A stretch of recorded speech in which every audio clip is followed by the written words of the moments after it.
maybe 2013 or 14 when I really started to get to a place where I needed to do something. I was, into a lot of issues with drugs. My health was bad.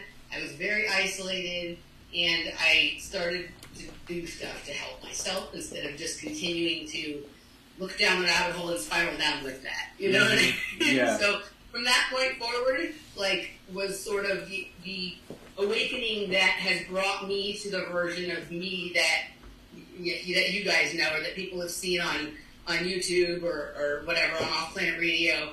And there's been many, many, many awakenings and iterations through that sort of experience as well. But I think that I began my untargeting, which is a process to become untargeted, and I have probably a different view on that than a lot of other people. But my process of untargeting started with cleaning up my diet and becoming honest with myself. Yeah, I definitely agree with that. I wanted to, the show somehow turned itself off, and I don't know if it's being fucked with or not, but I got it back up, so it looks like we are back up. So everybody in the comments, if you could leave a comment to make sure that everything is going smoothly, that would be appreciated. I wanted to comment on you said you took a knock to the head, right, at some point? Yeah. Have you heard of George Gurdjieff? Yes. He apparently had the same thing. He attributes the fact that he woke up to his mission on Earth because some kid punched him in the face. Mm-hmm. It was very interesting. Yeah, that's a big both on my sort of community and someone else I know, Danny Arnold McKinney, who she has Unfuckers. Mm-hmm. She's also sort of run this questionnaire amongst her people, and we have kind of come to the conclusion that the majority percent of people that are quote unquote awake, right, or whatnot, or have feel like they've had some kind of projects or targeting or whatever in their past, have had some kind of spinal cord or head injury. Mm-hmm. That seems to be, even if it's just getting in a fight, having your head knocked, or a car accident, or whatnot, there seems to be some connection between those two. Right, just something to jar the program string. Yeah. I wanted to ask you also, if you, growing up in the sort of Hollywood scene as an insider to that scene, does it still feel as cloaked and camouflaged in terms of how people talk with one another with regards to programs and systems and manipulations and trying to press down awareness? Is that very obvious in that situation, or do some people talk about it? Is it open with some people? So I was really mostly in it as just a child. When someone suggested, and it's interesting because the person who suggested my parents put me into Hollywood seems to have disappeared with no trace of herself with no trace of this person to be found. So they did, and I was in a couple of made-for-TV movies, and then some print ads and things like that. And then, because I was very early involved with gymnastics at a pretty high level, there was a crossover for a period of time where I would go on AM Los Angeles or Good Morning, Good Day LA and do a little gymnastics thing and whatever. So I went through some acting, and I think probably the weirdest thing about my acting experience isn't it was never big stuff, but it's really more the projects I was involved in. And I was in a movie called Rainbow that was about Judy Garland's life. So there's the link with the Wizard of Oz kind of programming, right. And it's kind of that's kind of interesting. And then I was in a movie called He Wants Her Back, which is an interesting term, right? So there you go. And then everything else was more Good Day LA and stuff like that kind of thing. And I would do these exhibitions as well, where I would go to the Nissan exhibition for new cars, right? And I would do gymnastics up there on the stage while they were showing off the new cars to all the whatever kind of stuff. All the rich people. That kind of stuff. Huh? All the rich people. Yeah, and then I at about 6, I was not really that interested in the Hollywood stuff, and I was very interested in gymnastics, and probably much better at gymnastics than I was at acting. Right. So that sort of moved to being my focus, which has its own level of tons of weird stuff going on in there. And then towards the end of my gymnastics career, I started doing stunt double a little bit, right? And then I was kind of done with Hollywood. So this is what I would say. Like, there's, I live in Los Angeles. I was born and raised here, and I've lived other places, but I've mostly lived here. And I also have family and friends and stuff that have been in the business, right? And there are a lot of people that have a level of awareness within that, but I think there's very few people in Hollywood who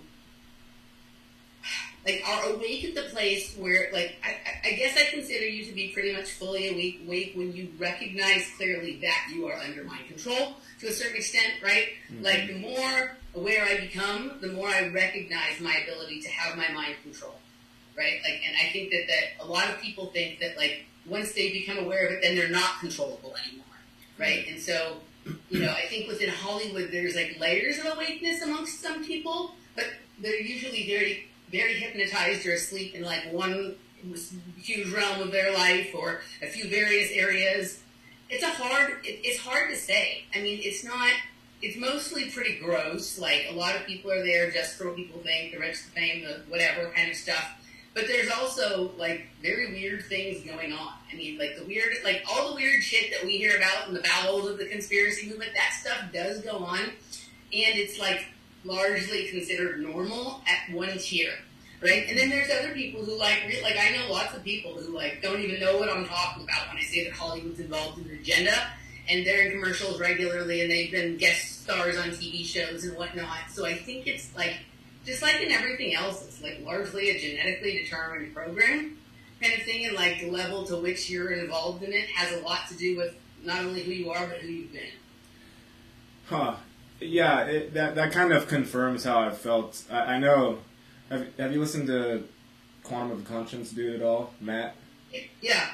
His thing has always been kind of bafflement at how it looks like there's a big massive thing going on, but also the individual players seem to not know that they're a part of a big massive thing. Yeah. So I think there's a few, right? And I think the players that are aware of the many levels aren't all necessarily in Hollywood, right? Mm-hmm. And then within we're dealing with simulations within simulations within simulations. Some of them generated by technological overlays of the machine that we live on, and then others generated by players who have figured out how to construct realities, right? So some layers are an effect of the overall technology, and others are being generated by people who are particularly good at playing the game, good enough at the game that they can generate a reality that others become involved in, right? And so I think that explains it, largely, and I think Matt is really right about a lot of stuff. I have listened to him on and off over the years, right? I go through phases where I'm not really listening to much of anything, and phases where I'm, checking him, but he's always resonated for me, as a person that I like, and I think is an honest seeker, and I love listening to him just be baffled at Yeah. It's what do you? Okay, so you have the idea that we're in a machine or on a machine. Can you elaborate on your thoughts on that and how you arrived at that? Yeah. So I think some of it comes from we started using the terms matrix and simulation to help us understand it, right? Mm-hmm. Maybe in the beginning when we started saying that, we didn't really think it was that, right? And then as our understanding of how technology has increased over the, because we've only had full internet for 20 years, right? Yeah. So, which is really amazing. You think oh, these people were Stone Age in the early 1900s, and then all of a sudden, just literally everything comes out. It's not a natural progression. Yeah, right. So, but then, we've been on a sharp learning curve in terms of understanding how some of these things work. So first, we're looking at it as an analogy, because we've seen the Matrix or some other thing that lays it out that way. And then at a certain point, you're well, no, all the a lot of the things that I would think of as being real or natural or organic, they also seem to function in some weird way like the things that I know to be technology. Mm-hmm. So is it just an older, different technology that we're living in? Something the difference between analog and digital, right? And so the world before all this stuff was an analog kind of simulation, and now we have digital overlays, and when we are differentiating between things that are real and not real, is that just what we're doing? The line gets blurred really easily. I know that much when you're trying to use concepts to understand what the hell this place is. Organic versus machine, it just means like was a thought process involved in the making of that versus basically it sprung out of God's mind somehow without anything like that whatsoever, Yeah, right. Okay. So that, and then I think like at a certain point, the way I started to really obtain the most amount of information felt like I was interfacing with some kind of technology, and there was like a version of that felt programmed and controlled and inserted and whatever, and another version that felt like me communicating with myself that is on the other side of this, right? Yeah. Kind of. I had the same feeling when I was watching sort of predictive text happen on the computer and my phone, and I saw the things that went into the phone itself that maybe it's not easy to notice, but there's lots of little, I don't know what to call them, but technological enhancements that go into your phone that make it easier. So I definitely saw a part of the machine that was having feedback with me and all the humans and improvising and making new things. Like, for instance, on your phone you can hold your finger on the screen and it makes that bar which is floating by your finger, and then you can just move that over and it drops it on the text rather than trying to use the older analog version, which is drop it to a text and use the arrow to move it left or right. Like, these types of things, I know that takes... Our phones are simple, like they look simple, but I know that the stuff that goes into making that thing happen is complicated. Yeah. So at that point I realized that it's not just we're in an evil machine that's trying to eat us. There is some aspect of that it takes, energy from the organics and helps run the thing, but there's also an aspect where the technology is learning from us and actually having more of a symbiosis rather than sort of parasitism. Yeah, no, the kind of thing that you're talking about, absolutely, that goes along with sort of that level that I sort of started to think of. And then I had this interesting experience in 2017. The person who had helped me get my diet together, which really started me on my path of pulling everything together, she passed away in a kind of an odd situation unexpectedly. And while I was in those days and weeks sort of trying to figure out what had happened, because on one hand, okay, it made sense based on some things that I knew.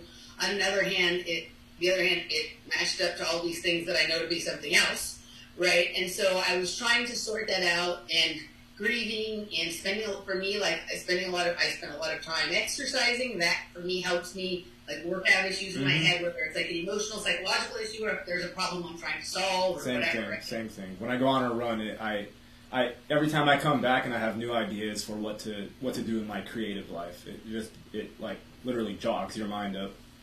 Yeah. So while I was going through that for a period of time, for a couple of weeks, I was really thinking back to a lot of my experiences, and I had a lot of experiences with drugs over the years, and particularly with meth.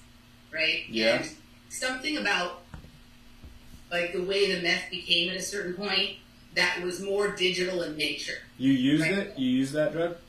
Meth, yeah. Yeah, okay. I used meth on and off for on and off for 15 years. How would you say that felt, generally speaking, if you were to equate it to something that is it a caffeine thing? Is it a mental? Is it a hallucinogenic type thing? What is it exactly?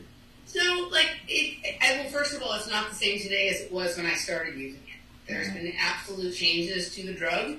And in the beginning, it was more just oh, okay, you're super duper awake, right? And maybe in the beginning, it's just I'm very awake. I feel when you're on the good kind of caffeine high, not the kind where it's you don't have the shakes. Fine. or like when you are having like your best day ever and everything feels great. And then over time, it kind of changes and you become more like, you know, like doing repetitive actions and like doing dumb shit and whatever. Like some people get into cleaning, some people get into taking technology apart and trying to put it back together. Some people get into playing computer games or video games, or for me, because I was like very into like party scene, like, you know, staying up all night partying and this and that and whatever.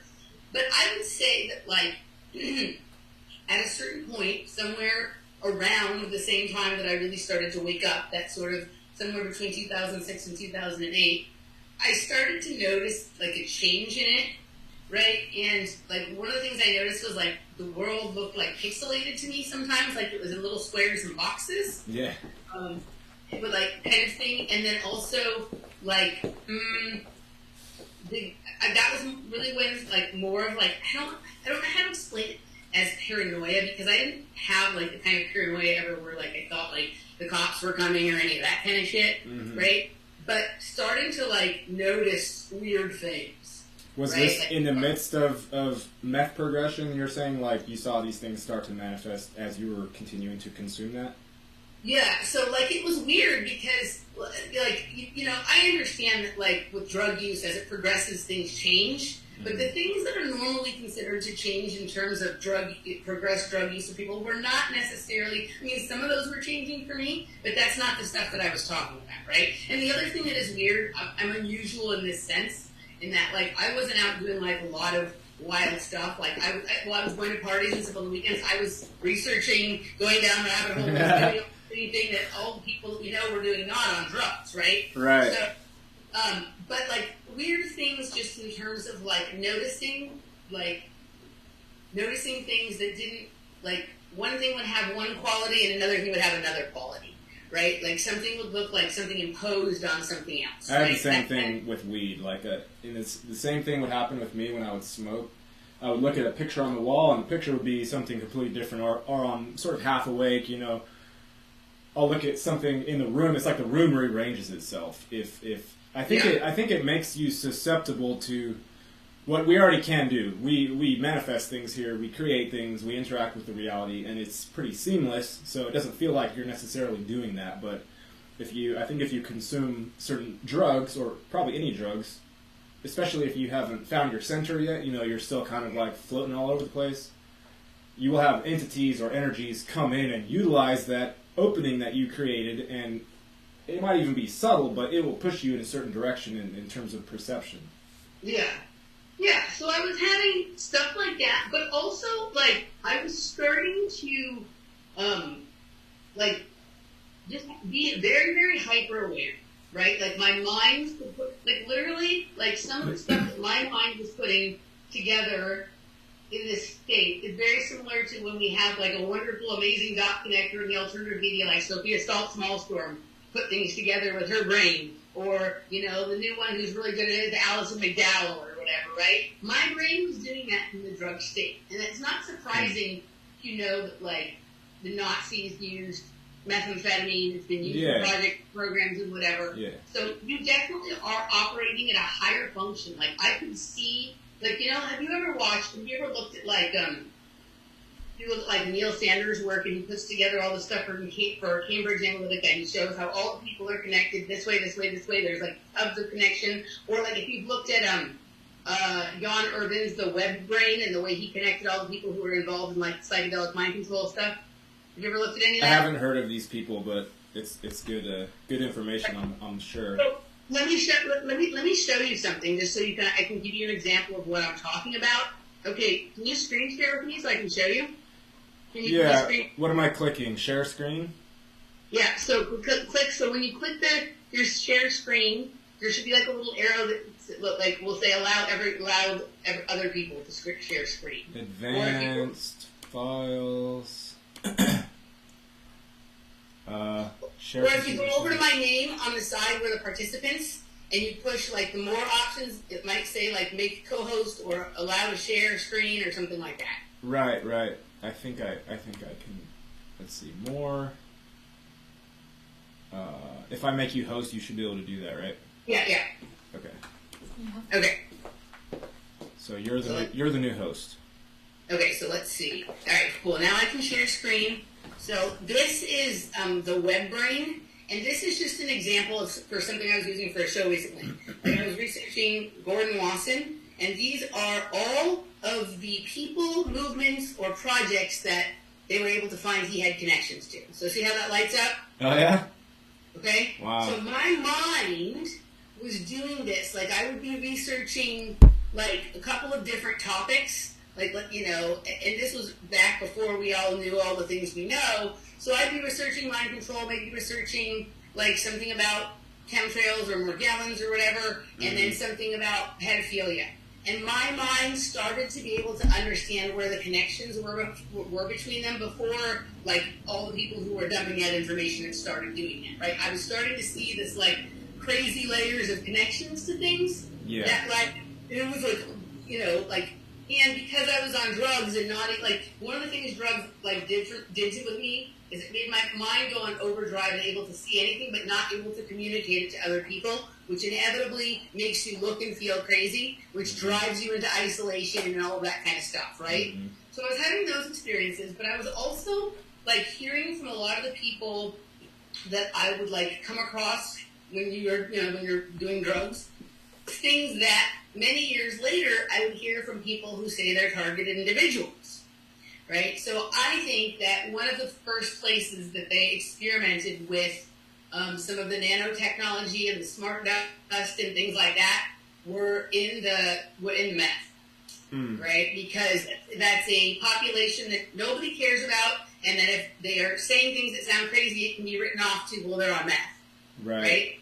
But how is it possible that, like, old women who I know, who I'm 100% sure aren't on meth, are telling me the same things that, like, crazy people that I knew on meth were saying, exactly, word for word, the same thing, right? Like, the same scenarios with the gang stalking, or, like, feelings in their bodies, or weird things coming out of their skin, or whatever the fuck, right? Some of them I experienced, some I just observed going on around me. And one of the things I started to notice, I did notice oftentimes that, like, the effects some of this stuff was having on me was a little different than other people, and I don't know if that was just the combination of that fact that I was researching and becoming awake and aware of a lot of things, right? So I was focused on something else, or just because there's something different about my makeup or my biology, or because maybe I had been exposed to some of these chemicals in my body before, so my body did something different with them. I don't know, right? But during that time when I was still using meth, I started to notice a lot of people that I was hanging around were using e-cigarettes or vaping machines. Right. And I started to notice that, like, that seemed to have as much or more impact on their behavior than drug use did, or some of them who weren't even using drugs were using that, and they were exhibiting odd changes in their behavior. Just from vaping? From vaping. Really? Yeah. Okay. Right. And so I had, like, this is probably back in, like, sometime between, like, 2011 and 2013, I'm not really sure. I started to research, like, e-cigarettes and mind control, or vaping and mind control. And I had found this quote from Nikola Tesla that said something like, in the future, men will smoke these little machines. They will taste good, and they will think they're cool, and they'll be under mind control. Right? And then I also found another quote that talked about men will walk into rooms and blow these huge, like, things of smoke and hypnotize every woman around. Wow. And I was like, that's interesting. And then I started looking at what these vaping machines and e-cigarettes really were, right? And a lot of them were being charged on the computer in the USB port. And so my mind, doing this kind of connection I'm telling you about, goes, oh, I see. There's probably an app running in the background, right? And that computer that has the app on it, the app on it, also has all their Facebook content, all their data, all that kind of stuff. So they are literally downloading a program into the machine that they are then now it's like a charger on it, but you have a crystalline liquid that in many cases is sweet, right? So this is like a programmable substance. I see what's happening. Like, this program is being downloaded through this app, and literally a program is being created for a person. They're inhaling it, right? And then blowing it out to the rest of the world, and people are breathing that in, and this is the creation of a hive mind, right? Like, that became clear to me as I was, like, going through this in the state when I was, like, still on drugs. Yeah. And during this period of time, like, after my friend had died in 2017, I suddenly made the jump, like the connection between that and sugar, right? And that people, like one of the things that has greatly increased over the last 20 years, even more than that, is the amount of sugar in people's diets, right? And that how much sugar is used in mind control. That it's very similar to meth. It's cubic, it's crystalline, it can hold information, and it drastically changes the behavior of the people that are on it, right? And we also don't know what else they're putting in it. And of course, so I had this idea that sugar was programmable matter, right? And so I made a whole video series about that, where I was just ranting and raving and saying all of these crazy things, right? But literally every crazy thing that I said is part of Bill Gates' favorite vaccine now, right? Like it's literally an operating system uploaded into the body through needles that are sugar, right? And they have basically, if you listen to like Catherine Austin Fitz talk about it, she'll even say there's a Windows operating system being uploaded into your body. I literally said that when I was talking about sugar, right? And so I started to understand how all of these substances, whether illicit or not, that we consume massively as a society, were part of sort of creating this level of mind control and ability to control and program people's behavior almost at will that, that we're seeing right now, right? And for me, what happened was I stopped eating sugar, and suddenly, like, all the things that I thought maybe had happened in my life, wasn't really sure. It became clear that, like, no, that's what happened. And also, I suddenly, within a year, was able to stop doing drugs and never doing them. Right? So it's almost like once I sort of understood the mechanics in my body of how this stuff works, it was, like, very easy. I stopped doing drugs one day, and I never went back. I didn't struggle. I didn't, any of that kind of stuff. Once I sort of understood how it worked and stopped, that was kind of it. So sugar is the gateway drug? Certainly, I'd say it's like the gateway and the one that's available at every stop along the way, and ultimately, probably, in my opinion, and I say this as a person that still occasionally consumes it, right, particularly in the form of cocktails, because I like fancy cocktails, but I also know, like, when it's time to, like, go on a long-term no-sugar period, like when something is becoming not clear in my thinking or whatnot, right, like, then I sort of step away from it. Yeah, so I think that, like, all of these substances that are all around us, whether they be drugs like methamphetamine or even marijuana, because marijuana these days is treated with sound, right? There's, like, sound-treated marijuana, and there's, like, little crystalline things like on marijuana. This stuff is programmable. Like, the reason, once they, like, for sure when they legalize something that they have found a way to program it. Huh. The one thing, like, I'm not saying that this isn't programmable, but have you ever noticed how, like, they always encourage you not to eat salt, but they don't really encourage you not to eat sugar, right? And so salt has some of those elements too. It's crystalline, it's clear, it probably can hold information, but there's something different about salt than about sugar. Like, you can go ahead, like, if you go to the doctor and you have some health issues, like, oh, you should really cut back on salt. You're like, what about sugar? Well, as long as you're not eating too much, it's okay, right? Kind of thing, like it's weird, right? But, I'd say that salt is a little different than that. Where was I going with this? But, anything that we consume has the ability to be programmed, in my opinion, and to program us. And so when I had that level of clarity, I'm like, this whole fucking thing is technology, right? Like, if you look at the way computers work, the way, like, all of our technology functions, it's very similar to, like, looking at the way, like, ATP works in the body and short-chain fatty acids and, all of these kinds of things. It's all very similar. It also mirrors the way, like, mushrooms and vines and fungus and things like that grow through nature. So this whole thing is just, like, various layers of, like, technology, simulation, construct, matrix, and whatnot. And then I met Sonia Barrett, back in, like, 2018, and she's approaches this whole thing like this is a game. Right? It gave me permission to not I just love her work, and, it gave me permission to not feel like I'm offending nature by thinking that this is a game. Yeah, no, that's very important. Yeah. If you've listened to any of the gurus, the actually valuable ones that aren't just trying to keep their herd intact. Yeah. That's what they'll let you know. They'll be like, God was bored, and it's either something or it's nothing, and if it's something, you might as well make it interesting. Something like that, like. Yeah, I also had this experience at a party in 2017 where I realized that we were in like a giant phone screen, right? So like we can hold our phone down here, right, and look like you can go and find like from some party going on in Ibiza a live stream and you can watch it, right? Mm-hmm. And if then you can watch that. Well, I was at this party, and funny enough, by a group of people who throw parties called droid behavior, right? And I'm looking at the shape of the room, and I'm looking at like the light show that's going on and all the stuff that's going on in the room, and I'm like, and looking up, and I'm like, there's somebody watching us through a computer screen, and I don't just mean like surveilling the party through the CCTV or whatever, like literally, just like somebody plays a game on their phone, somebody is like watching this in a way that is like, this was their creation. Yeah, right. I mean, we do this as humans, right? We build Lego lands, we make dioramas of little scenes from when we were little, we make small versions of the solar system for school projects. Like, how do we know that we're not living in what someone made that's like that, like a bigger version, right? Yeah. It's like, there's, how many levels of watchers are there? That's I don't know. You could say, yeah, we're all on some sort of somebody else's reality TV show for some other galaxy. You could say that, but I feel like once you've sort of found your own root or your core, then at that point, it's whatever you want it to be.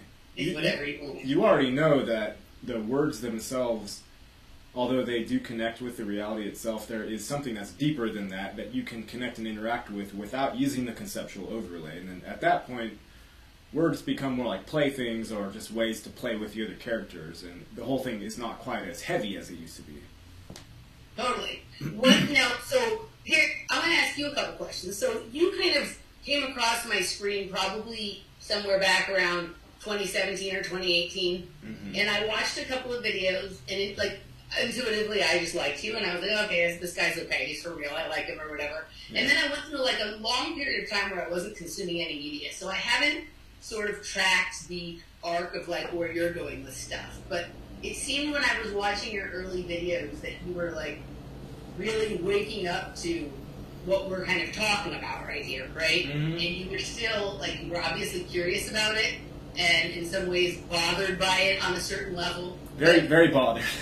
Yeah. That was the main characteristic starting off. I was just like, this is fucking retarded. Like, yeah. I gotta figure something out. But yeah. There comes a place, and I can tell from your disposition now, and like from a few little things that I've checked out recently, that you're at that place where you're at least as amused by it as you are annoyed by it, right? And that's a really different place to approach this game from. Mm-hmm. And I've seen a lot of our peers or colleagues or people who've been kind of doing this for the same period of time we have. Like some of us have made that sort of cross into that space, and then others kind of double down on the something is happening to me. Yeah, right? Yeah. Right. Yeah. I've watched so many people crash and burn, it's not even funny. Like, I had the feeling back when I started speaking out, it was like late 2016, early 2017. At that point, I was like, there weren't that many players at that point. If you go on YouTube and try to find someone who's actually speaking about what's going on, even back then, there weren't very many. And I just had a feeling back then that this thing, the sort of like victim mentality, is going to not necessarily take out, but it's going to bump up against most of these players, like most of them. And it's going to cause friction, and there's going to be public drama. And that's exactly what has happened, with the exception of a few people. Like, there's not a lot of people who have remained like fully level-headed through this. Yeah, I mean, it pushes to that, right? Like, it's one of these things that, like, so I'm to the place now for myself where it's like, I find all of this, like, way more, like, interesting, entertaining, and amusing than I find it bothersome. I also it was starting before lockdown, but once the lockdown started, the amount of synchronicity and coincidence revved up to such a level, right, that I was like, this is insane, right? Like, you know, this is insane. And it really got me to a place where I started to recognize that what we, for a long time, called targeting, and those in the victim mentality still do call targeting, is actually a feature of the machine that we live in, of the technology that overlays it, and of the technology that overlays the machine that we live in. And, you know, like, it's coded, right? And so there's things that happen that seem like synchronistic or coincidence, but I've come to learn that those things are actually intelligence tactics, right? And intelligence tactics always mimic something that's going on naturally. And so I started to recognize that, oh, okay, like, once you become observant at a certain level, that's what makes you a quote-unquote target individual. Because once the machine is aware of being observed, it starts to engage you, right? When you're just wandering around thinking that, like, oh, everything is normal and I'm just living my life and whatever, everything seems normal. Once you start to notice something is funny and you focus on it, it increases the amount of weird and funny things that are happening, right? Because, like, the thing, you know, like, it's got your attention now, right? And, you know, it starts to play back on a certain level, or it starts to create, like, this sort of feedback loop, right? And depending on how much, like, how you've come to terms with yourself, or how honest you've become with yourself, or how many of your issues you've resolved or whatnot, that level of attention or like awareness of that, it can be either hilarious or it can be a nightmare. Oh yeah. Right.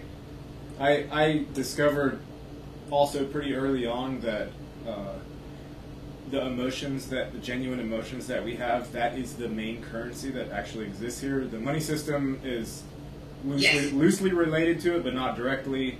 It's the emotions, and the machine itself acts like an amplifying unit for our emotions. So if you get targeted and you start feeling like you're attacked and you exhibit emotions that reflect that, it's just going to amplify them. It's going to amplify them.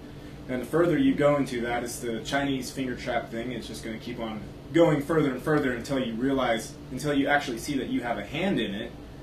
And you have to stop playing the victim at some point, because it probably could even take you out if you amplify it to a certain extent. Then you'll be like, oh God, they're trying to kill me now, and now you're hiding and, you know, looking around the window and trying to avoid something, and you don't even know what that something is, and it's actually you, because you're the one that's reflecting the thing. Yeah.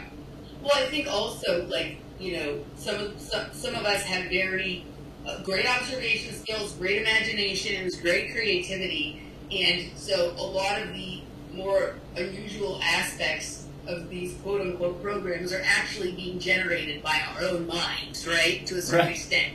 Like, there's, like, some base level programs and things like that, but to the extent that you engage with them and the amount of energy and creativity you add to it, it will come, that sort of is reflected back, right? And so, like, when I was having lots of, like, cuckoo thoughts about what could be, it was almost like, as soon as something occurred to me that it could be going on, then it started happening to me. And it wasn't that it was happening, but I could actually prove by, like, things that we all can agree on that something was happening, right? But it didn't ever happen until I thought it might. Right. Kind of thing, right? It's, so, like, it's the double slit experiment. The observation is what makes it possible. Yeah. Yeah.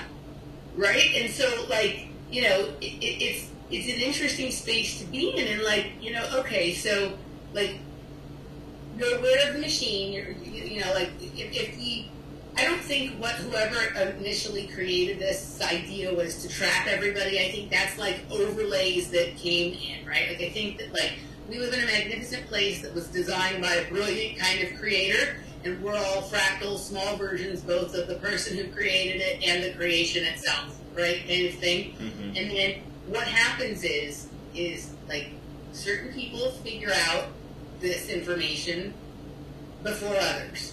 And rather than informing and helping the others to understand what we are living in, they're like, okay, well, I know something that everybody else doesn't know, so I can use it to my advantage. And when this occurs over many, many cycles and periods of time, right, then it suddenly is like, you know, they have way more information than the other people because they're actively keeping it from them and generating technologies or social programs or cultures or whatever that are designed to keep people away from knowing that so that you can maintain your level of control. So basically, all that happened is that you figured something out first and then you weaponized that. Right. Like, part of what you're doing is convincing people that you invented the whole thing, right? That, like, we're controlling the whole reality, when really you just realized how something works and you overlaid your bullshit on top of it in a way that convinces everybody that you're the one that's making it happen. Right? So, like, the whole thing with, like, some of this stuff with the targeting kind of stuff and this synchronicity and the coincidence and whatever, right? I think these are natural effects of whatever it is we live in, right? Like, I think there's that guy Claude Shannon who, like, discovered that, like, there's a certain code embedded in the fabric of reality. So certain things are going to happen, right? There are certain areas that seem to have unusual properties or whatever. So then you have, like, some of these dumb fucks who go and overlay they build their city there, right? Or they do their technology or whatever the fuck they're going to do there, where they know there's, like, natural synchronicities that happen, but then also that they figured out that they can control coincidences. They can do things that they can control, right? And make it seem like, I don't know if that's just a coincidence or if someone's making that happen. And you combine that with the fact that that stuff happens naturally anyway, and suddenly you have a mess that is, like, hard for people to understand. And you're aware, as the person who knows more than everyone else, that some of this is happening naturally, and some of it you're making happen, and that no one else can tell the difference between the two. Until you start to have some interesting players, right? Who start to, become highly observant, and then you have to put them through the runner, right? Like, you have to, okay, you don't want to be found out, and at a certain point, as your awareness grows, you feel targeted more, you feel like something is attacking you, or something is doing something to you. And then at a certain point, when you've figured enough out about it, you're like, oh, okay, I see what they're doing, and that's just what it is, and I can do it too if I want to. I can choose to or choose not to, but this no longer really bothers me that much. And then suddenly, I don't know if it's that the targeting stops, or you just don't care that it's happening anymore, or if you can even tell the difference between the two. I think the main component is burning out the fear aspect. I feel like that's one of the main components, because when you have burnt out the fear aspect, for the most part, you have no interest in controlling anybody. Like, you're not like, oh god, how do I control this mass of people so I can somehow get a trinket out of the situation? It's like, it doesn't make any sense whatsoever, and you literally don't care. Like, you wish to be basically left to your own devices, and you're not interested in manipulating anybody. So if you have an actual being that's on the other end of whatever, a dew or anything else, or some magnetic targeting or anything like that, and you feel that something is coming at you, if you remember that fact, an awake individual is not going to be doing this to me, then they still have fear in them, and if you play back, then they're going to realize, oh, I targeted the wrong person, because this person is actually willing to play with me, and I'm going to receive something back, and then in that way you sort of sidestep the whole situation. Yeah, no, I mean, that's the best. Laughter and playing with the situation and, like, almost clowning it, right, to a certain extent, is absolutely, sort of the best way to go about it. But your point about fear is really good, right? Like, for some people, you just get, like, tired of being scared, and so, like, at a certain point, you're just, like, they're over it because of that, and others have to, like, actively work at learning to sort of tone down their fear and whatnot. But that's true. I mean, the only thing, like, it's all perceptive, right? It's all perception. If you think that you're being attacked or targeted, right, that feels different than when you think you're being played with, right? Exactly. Because when it's playing with you, that can be fun, right? That's a game, and suddenly something that seemed, like, scary and and whatnot is now, like, at least curious and interesting. Right. The bully needs fear. Like, the bully, it hunts it out, it sniffs it out. And if you're giving out anything other than fear, it doesn't even have to be like laughter, but if you give out a response that's confusing to the bully's like not in his element anymore. He's been taken outside of his element, and very likely he's just going to stop doing it and find an easier target. Yeah. Yeah. Have you also noticed that, like, that one of the issues that keeps a person targeted or feeling attacked is this insistence that they are, and B, the trying to prove it. Mm-hmm. Right? Like constantly like looking for ways to prove to everybody like that's what's going on. Right? And as soon as you like stop trying to prove it to everybody or stop caring if people believe you or not, a lot of that goes away. And then when you stop kind of insisting or identifying or calling yourself that, right, then that's like another layer. And then when you even get to a place where it's like, well, am I even a targeted individual? Or is this like some experience that I was generating? Like, if you really think about it, the quote-unquote targeted individual experience is very similar to the psychedelic experience in some ways.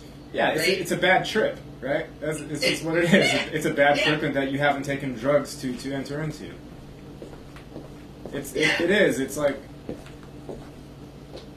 And also, the machine itself absolutely loves when someone says, "Oh my God, everyone's targeting me," and then you want to go try to convince the whole rest of the population. The machine's laughing its ass off because it already has in place the whole insane programs, the whole being labeled as schizophrenic, being labeled as delusional. They have the funny house all set up for that exact thing. Like, it's not like you're trotting down some path that's never been walked on before. The system knows exactly what's going on, and the second that you say, "I'm targeted," and you try to convince someone that you're targeted, the machine's like, "Okay, well, he's ready to go into the crazy house," where everybody knows that that's where the crazy people go, because the reality itself is too crazy to really talk about to people who haven't seen the first couple layers of it. So you're going to look crazy.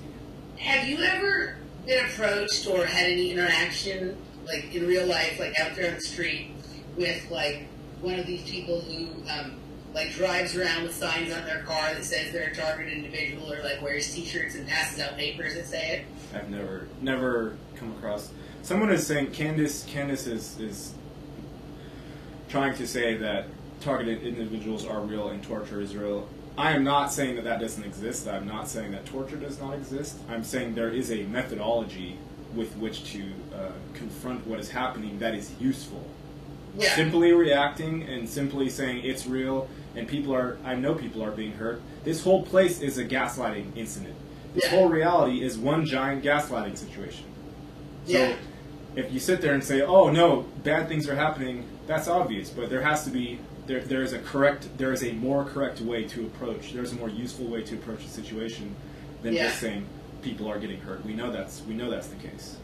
Yeah. There was I was working at this restaurant, and this was just a couple of years ago, right? And so a gentleman came in. He pulled up in his car. There's a couple of these that I've seen around Los Angeles that like they have these stickers that they've printed out and put on their cars, right? And they wear T-shirts and they hand out like flyers explaining the targeting and stuff like that, right? Mm-hmm. And they may have a website on there that you can go to or whatever, right? So this guy pulls up in his car, comes in wearing his shirt, comes right up to me, working at the counter, and hands me a card about it, right? And when I was like, "Oh yeah, I know what that is," right? And like at first he was kind of interested that I knew what it was, right? And then when I like when I displayed a level of like mental dexterity in terms of like I really understood the ins and outs of it, right? And especially understood like what really pisses some of these people off sometimes is when you try and like tie the link to MK Ultra or mind control, right? Like that made him mad, right? When I was like, yeah, I said, "Have you ever done any research on mind control or MK Ultra?" And he was like, "Oh, that's like a psyop. That's something that they say to make people like to not believe me, or whatever, right?" Mm-hmm. So that seemed to irritate him, and he ordered his food. He ordered his food and a beer, and he went and sat down. He handed out the little flyers to everybody else, right, at the restaurant, and I was like, okay. And then like on the way out, he like has his camera and he starts videotaping me and is talking about. So one of the parts of the conversation was he told me about how when he goes to Starbucks, all of the baristas that work at Starbucks and stuff like that, they're all in on his targeting and this kind of stuff. So I'm like, okay, like, whatever. I'm talking to him. Then on the way out, he has his camera and he's like, here's the person working at the restaurant. She's in on it. He goes out, and I was like, okay, like this is like, but this is like that's out there. So he comes back like a month or two later, right, and almost word for word the same conversation with me. He remembered me, but going through the same kind of thing, went and had his food and his beer and whatnot, and then on the way out, does like the same thing, and there's that stupid girl again. She's an anti-Semite, blah blah blah. She doesn't believe me because I'm Jewish, which of course is hilarious because I'm Jewish, right? Like, so it's just like the whole. So like this is the level of like, and I couldn't figure out like, okay, so what is going on with this person, like, right? Like, is this? He didn't seem like you or I, right? Kind of thing. This is like this other phenomenon that's out there. But it was like, oh my God, like this is like I don't even know, like you're in that space where you're like, okay, I know what this really is, so you don't want to say there's something wrong with the person because we don't know what they're going through, but like this is crazy, and he probably does that, and he probably goes into every restaurant, coffee shop, business he goes into and does like the same thing, right? And it's like, fuck, this is not helping. Yeah, that's really interesting because in my experience, it's not really helpful to walk around with signs saying. I mean, I was talking with Andrea the other day about how we should make a COVID is a hoax sign and run down the street and see what happens. Not really suggesting that, but just as a joke, because like it's laughable to really do that. The situation doesn't warrant that at all. Like, and also Candace is upset for some reason. Why are you two not acknowledging that I tried to get help? What are you two's big solution to the abuse that people have to disassociate from reality to deal with? Do you have a big solution? When you said Candace before, I didn't understand that you were talking about someone in the chat. Yeah. I was going to ask you who Candace was. I wasn't sure if like Candace was a friend of yours or what was going on. Okay, so what was Candace's original question? I was confused about what. I don't know if she has a question. She's upset that she's probably upset because she's targeted and okay. Yeah, and she thinks we're laughing at people that are suffering, which is obviously not true. But yeah, no, it's not like it's not like I spent many months and years hiding in my apartment, completely isolated, not every time I went out, feeling like I was being observed, feeling like I was being tracked, like having really weird interactions with people. So I'm not in any way like denying that these things happen. right. But my point from many years of experience is that the only way out of it, like, and I don't mean this to sound like callous or like I don't care. I know from experience, I used to be a person like, with Morgellons, with holes all over my face, didn't leave my apartment, was scared of everything, couldn't do it, everything in my body hurt, everything, all that stuff was going on. When I got to a place, where I had to go, all this is going on, and I don't care. Like, I have a life that I want to live, and I'm going to proceed down that path, and I'm going to take a hard look at myself and ask myself, what things about myself have I not been honest with myself about? What things have I not come to terms with? And as I worked to come to terms with myself over those things, the stuff that was going on that felt external directed at me, I don't know if it stopped or if I stopped being concerned with it. And it wasn't like it happened overnight, but over a series of months and years, I got to the place where it stopped bothering. It just was irrelevant anymore. Mm-hmm. I'd gotten used to it. I'd made peace with it, and a lot of it eventually either stopped or I was no longer aware of it. And I recognize that I have clients that are targeted individuals. I have friends that still identify that way. I have people who send their friends to me because they don't know what to do, right? And I recognize that it's not a satisfying answer. That wasn't the answer I wanted to hear when the people who I looked up to told it to me, right? And I'm sure it's not the answer that people want to hear. But I can only speak from my own personal experiences, and it sounds like a lot of mine are similar to yours. Gary, we were having a lot of similar experiences at similar times, kinds of things with similar awarenesses, and it literally is your emergence from it you're in control of that. It is happening. It's happening to everybody. The people who become targeted are just the ones that have become aware of it. Right. I feel like there's a certain component, and Candace, we're not This is kind of silly that I'm responding because I feel like she's just getting her feelings hurt about something or other, but we're not condoning torture. There's nothing good about torture. I just know that if you have a reactivity to the torture itself, or if you expect that like making loud noises or even proclaiming the truth loudly anywhere is going to help, it's not. The truth itself, whatever that is what's being warred against. If you go and say, this is happening, well then you have just notified the machine that you're an enemy of the state, so to speak, and it's going to come harass you. That's what I'm saying. Yeah, no, it's kind of like the shift from like paying attention to it, like it's the thing in front of you in the windshield of your car, to like giving it only the amount of attention you give the side view mirror. Yeah. And it's hard to do in the beginning, but like eventually, you like, you know, when you're just kind of driving along off in your own little world, you're not looking in the side view mirror, very rarely looking in the rear view mirror unless you need to make a move. But when you're fucking paranoid or a scared driver or whatever, then you're fucking checking all that kind of shit out, right? So it's about like taking control of the aspects of the game that you can take control of, which you will eventually realize are pretty much all of them, right? But it's that starting with those ones now, right? And the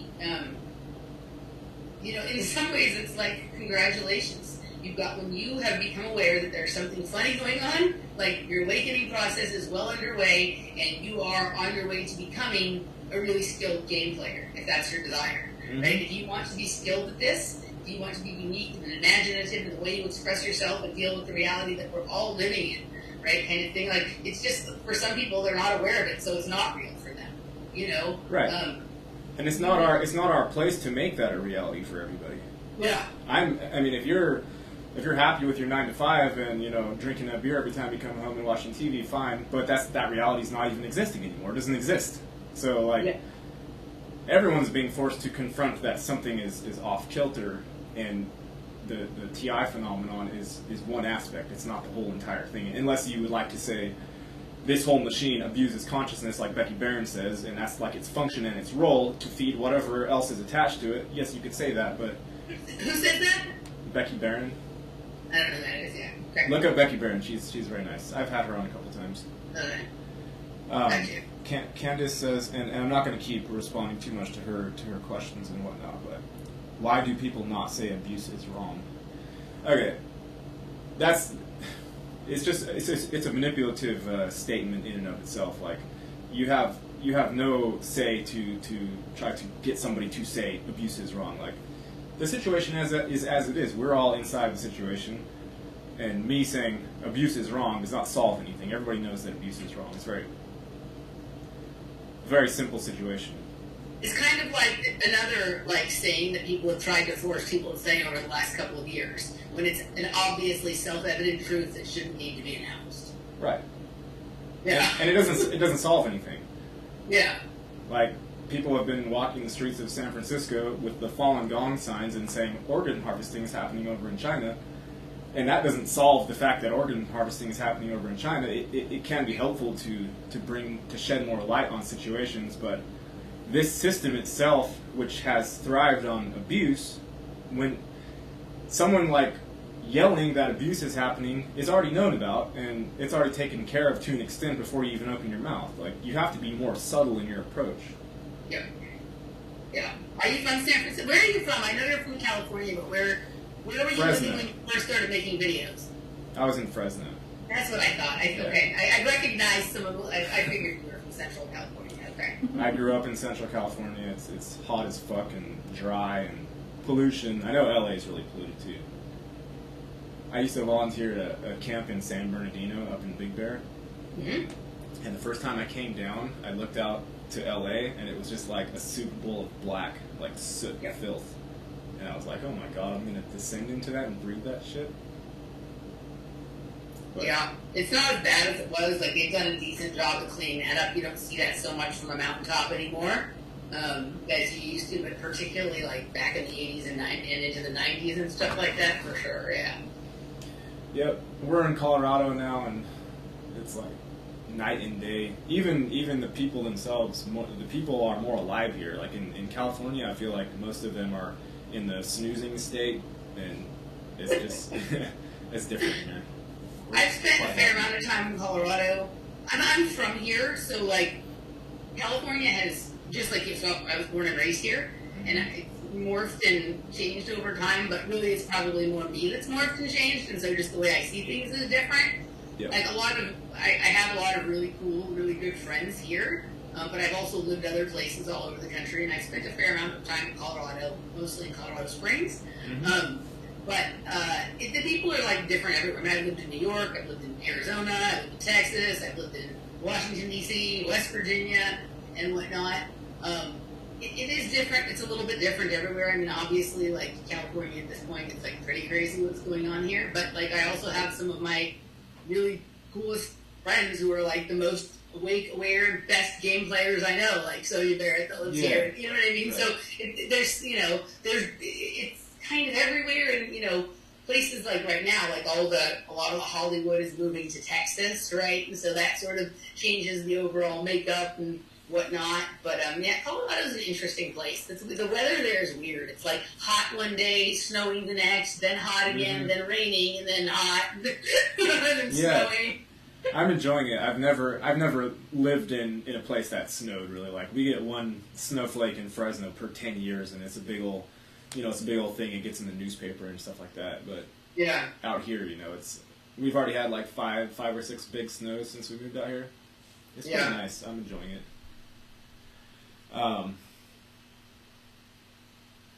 Let's see if we have any other questions.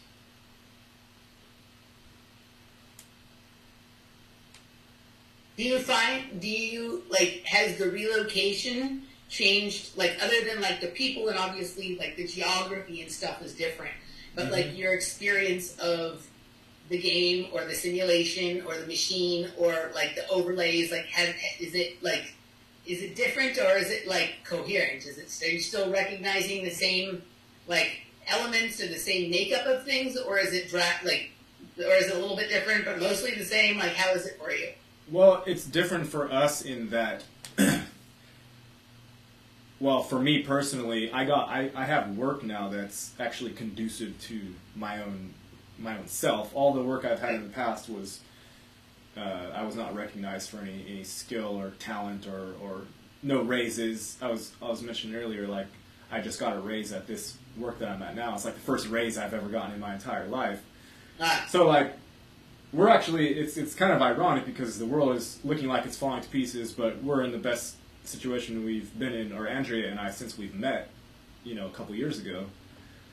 And I don't know exactly the cause for that, other than if you maintain your self-work, which is pretty much the only thing we can do here, that's the most important thing, then, and don't lose hope, don't, be like, oh God, I'm in this evil machine that's devouring me and there's nothing I can do, then it will come around. And like I've also talked about, we're on a big old pendulum swing. Like, it's always light versus dark. That's the general tenor of the sort of situation. I think in all situations, there's always a light faction and a dark faction, and you're probably somewhere on one of them. If you're on the dark faction, then you're not coming on YouTube and speaking openly, because that type of thing doesn't happen.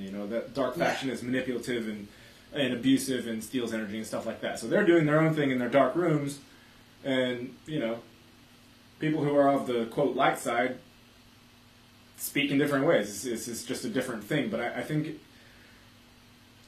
the more important way to position yourself is to actually jump into the game. Because I see a lot of people, especially people who follow the dogmatic religious stuff, they like to talk about demons and God and hell and the devil and all this stuff, but they refrain from actually jumping into the game itself. They just say, oh Jesus, please save me, and then now they're just hovering somewhere.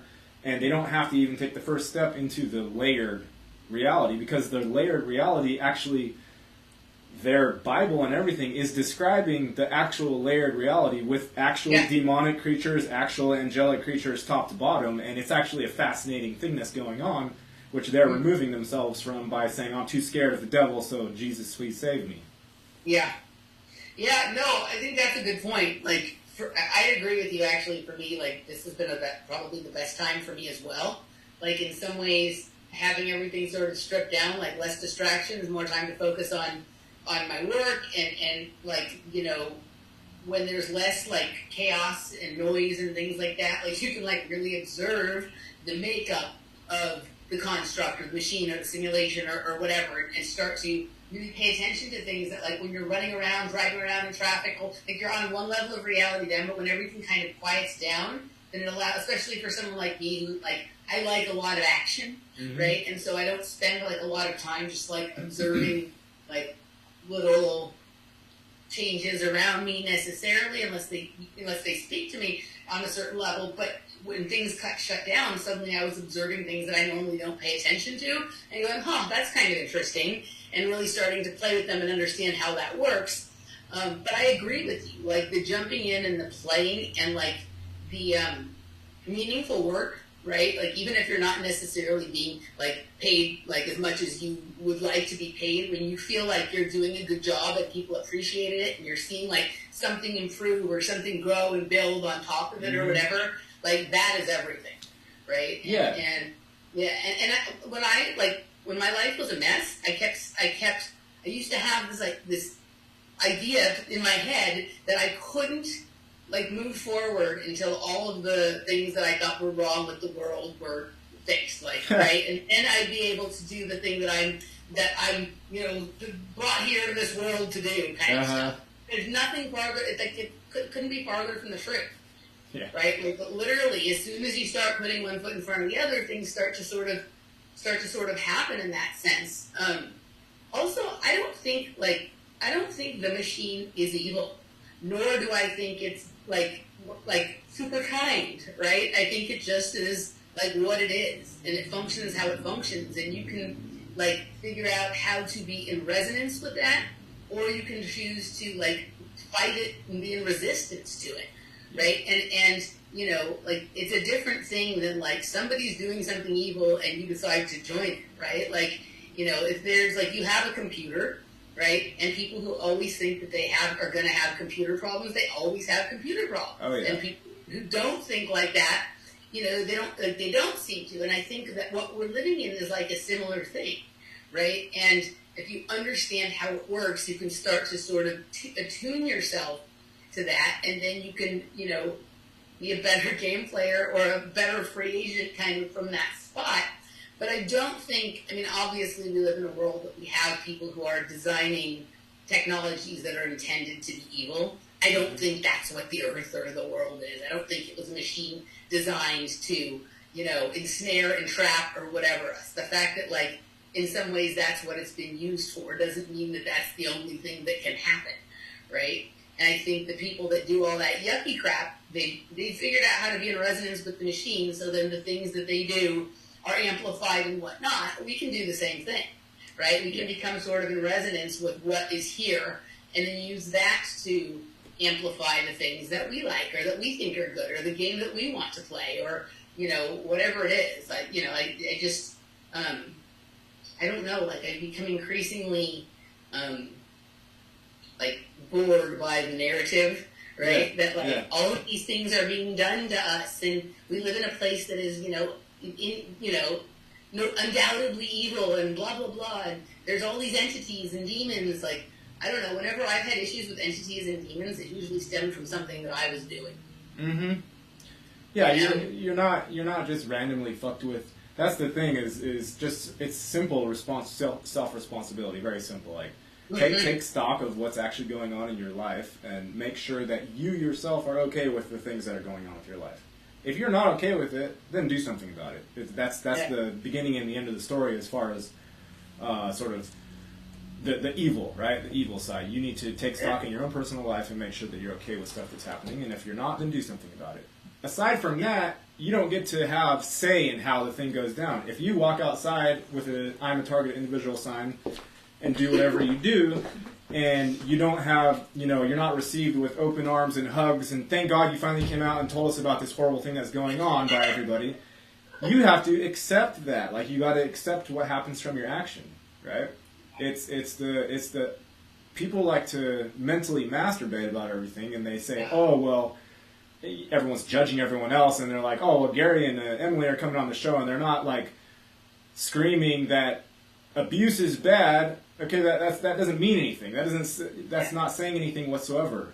at all. You might as well not even be typing. Just that doesn't make any sense. Like, the feeling of the targeted individual feeling is that thing where you're like, I'm special. It is that thing. And it's true. You are special. Like, it's a way that you denigrate yourself without actually looking at it's actually a fascinating thing. The whole thing is fascinating. And if you give it that respect that it deserves, you'll be given tools to deal with the targeting.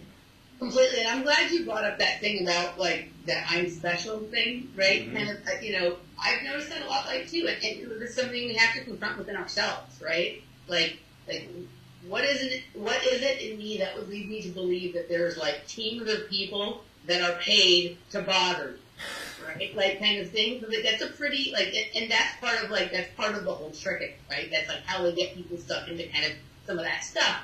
And then, like, at a certain point, like, you have to deal with that. Like, what is it about my need to be special, or to think that, like, I'm the center of all of the activity that's going on? And the funny thing is like, it's true on a certain level. Like, we are the center of all the activity that's going on. And that could be said for, like, everybody, right? So we're both special and not special. It's like, I think, and I've been talking about this quite a bit, but it's like, I think to be a really good game player, you have to be, like, have that moment. You have to be able to simultaneously, like, understand our godly powers, and also, like, that we're, like, a small grain of sand on the beach of, like, everything. Exactly. Right? Yeah, you're just stitching the quilt, and you're the whole quilt itself, right? And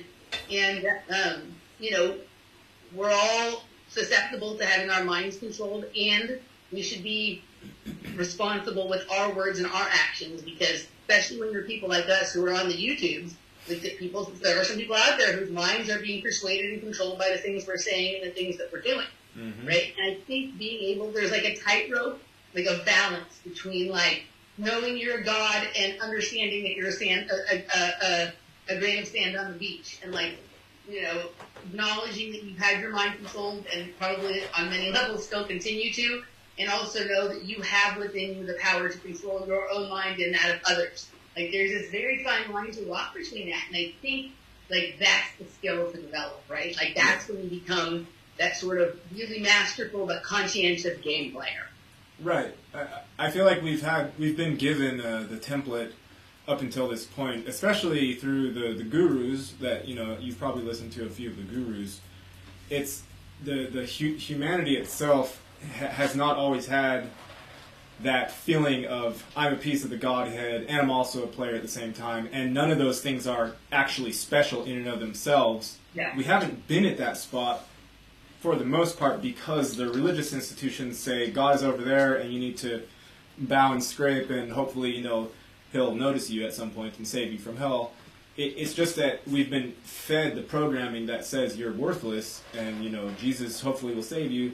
And you can't even approach the idea that not only am I a piece of God, but that's also not special at the same time, and I still need to respect everybody else that's here at the same time. Yeah. Were you raised in a religious household? Yeah. Catholic Christian, but my dad has his own, like, personal brand of Christianity. So I never bought it. I never bought any of it. I tried like talking to Jesus, and in my darker times, and I had one time where I felt like warm fuzzies for a night. Next morning I woke up and I was like, okay, I can't. This is not me. Like, I gotta do this shit myself. And then from then on out, I didn't bother with it anymore. If Jesus is a being, then sure, like, I'll treat him with the same respect that I do everybody else. But, like, the saviorism thing played a large hand in how bad things are right now.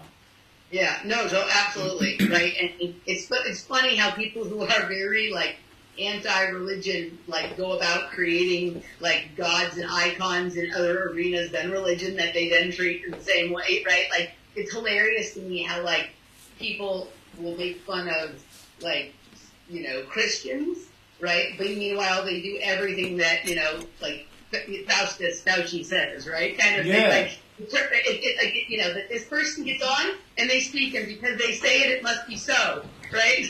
And I'm like, this is no different than the person you're making fun of that goes to church on Sunday and does what the pastor says.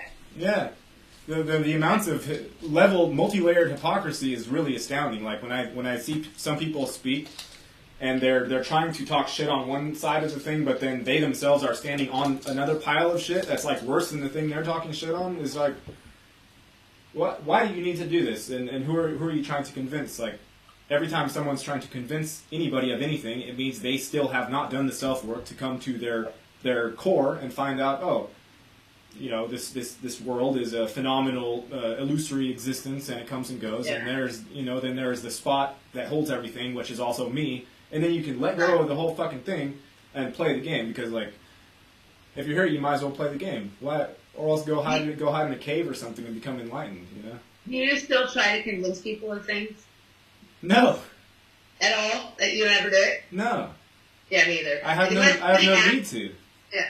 Unless somebody like wants me to explain something, and they, you know, we get into a conversation, then I might try to explain to them like why this is kind of obviously true. But I don't ever try and change somebody's mind about something anymore. No. It's like much more peaceful. And you can't do it. And then and even if you could, like, I've thought about, you know, like my dad or any of the people who have issue with how I behave or how I treat other human beings, whether they speak it out loud or whether I feel it emanating from them. I know for a fact, even if I took the doormat position and said, okay, you're the fountain of wisdom over here, and I'm going to take your advice and try to become what you want me to be, I know that I wouldn't satisfy them, because they don't even know what they want. They're just suffering from a general sense of unease about how I behave. What has this period of time been like for you, like with your family, like during the lockdown and with all this crazy shit going on with like the virus and election and all this kind of stuff? Like, you know, like what has this been like for you with your family? Just out of curiosity, you don't have to answer. Yeah, there's one member that has been coming out of it a little bit, out of the sheepalism. And most of my, like, half of my siblings already know most of it, so like half of them are like, oh, okay, you know, whatever, we already knew this was coming. And some of them are religious, not a whole bunch, but a couple, they're staying the same.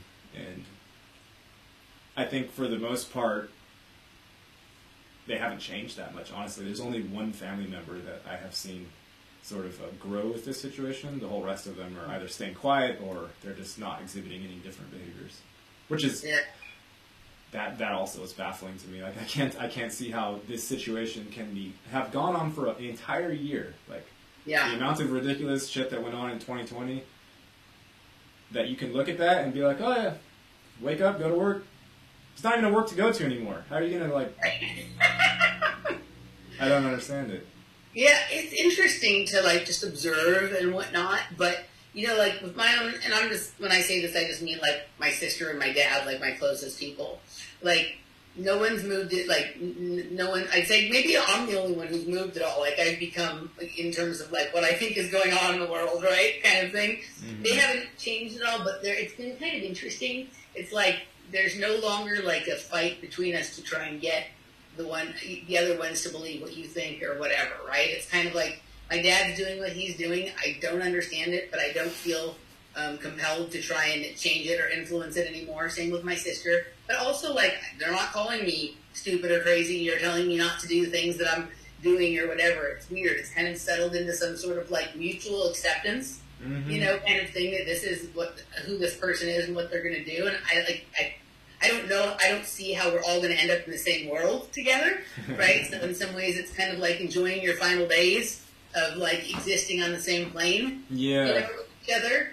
But like also, and that's kind of sad because you love them and you want them to. You don't want like the idea of like existing in a different reality. But the truth is that we kind of always did. It's just going to become more physical now, right? So it's kind of like, all right, like if you know, like if I make certain changes in my life, you know, or whatever, like. I might not see them again, but like I might not anyway because they're scared of me. So you know what I mean? Like, okay, like it's okay. They get to choose, right? So yeah. I don't know. The worlds are definitely splitting. I don't know if the vaccine has actually like had the oomph taken out of it, or if it actually is going to try like fully unite the hive or whatever the fuck is going on with that. But like, I feel like it's still diverging hard and fast. Like it's diverging.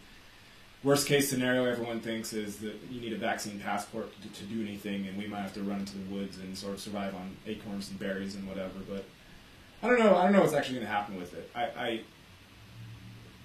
I just look on and like have popcorn. Like I don't have any.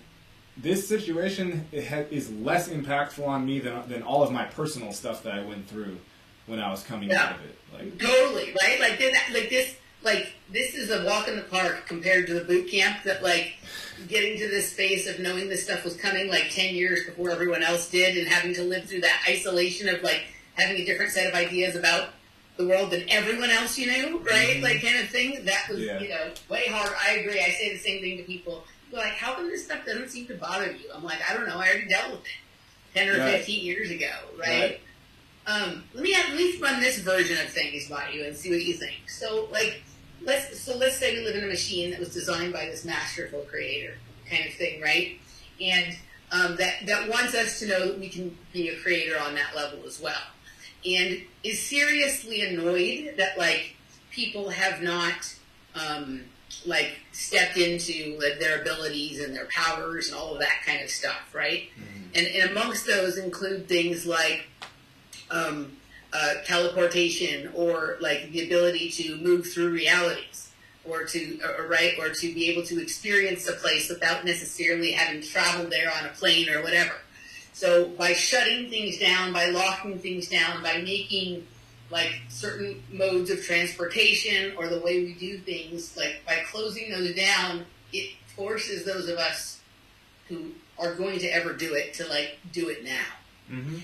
Kind of thing, like, right? So like instead of waiting for the teleportation machine to be created, like, okay, how am I going to figure out how I can do some of this kind of stuff? And then like with some of the things that have been coming out with propaganda, particularly like around this vaccine, like okay, someone's going to take a vaccine that like one of the side effects is you could get HIV, right? Like it's become so absurd that it's kind of like pressing people to like it's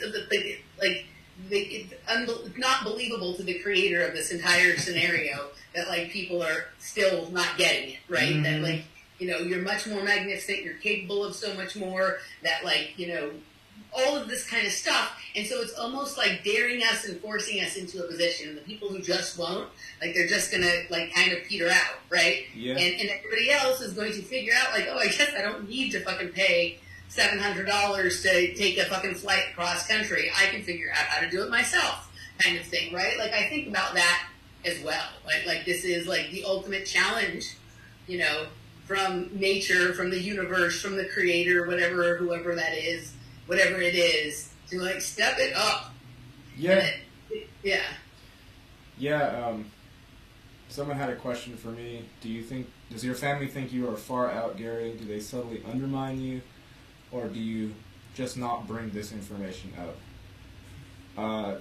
Some of them, I think that probably I'm insane, but for the most part, my family is pretty supportive, and we've all been a little kooky from the get-go anyway. There's 9 of us, and we were all homeschooled, so we didn't get along with society anyway. Like, we didn't get along with the whole thing anyway, so the family has kind of had each other's backs in terms of the sort of confrontations that can happen just because like our minds were sort of functioning correctly where they were supposed to be programmed by then, and that already was causing some issues, but we have each other's backs for the most part. That's good.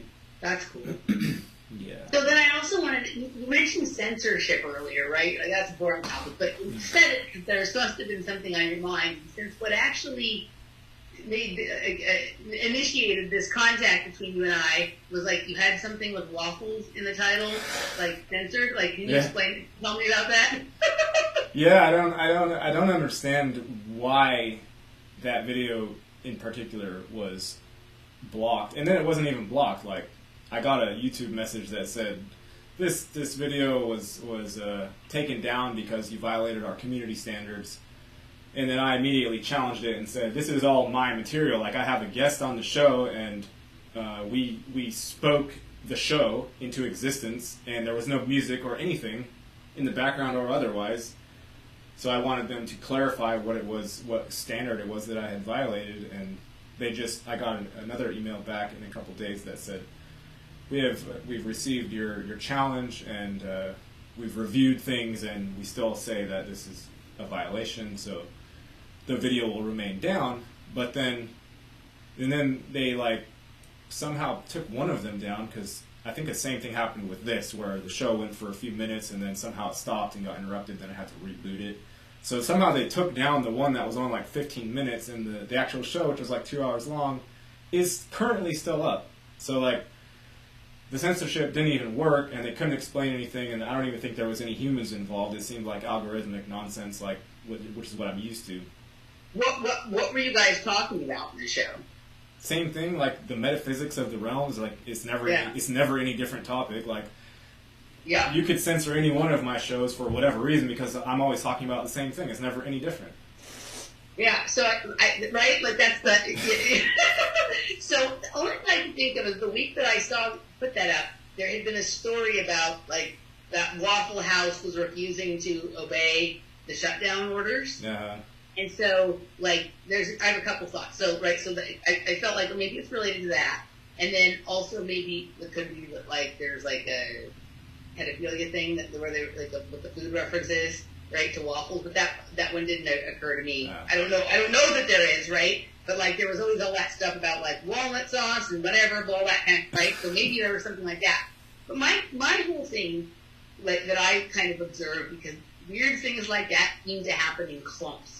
Right? And so it isn't just the algorithm of like the censorship stuff, but the algorithm or the coding of whatever it is we live in, right? So like you have these situations where like, well, obviously if you pay attention to gematria, right? If you follow Zach Hubbard, you can see that like, okay, everything that's about this thing has 33s coded into it, or 56s, or 41s, or whatever. So there's that aspect of it.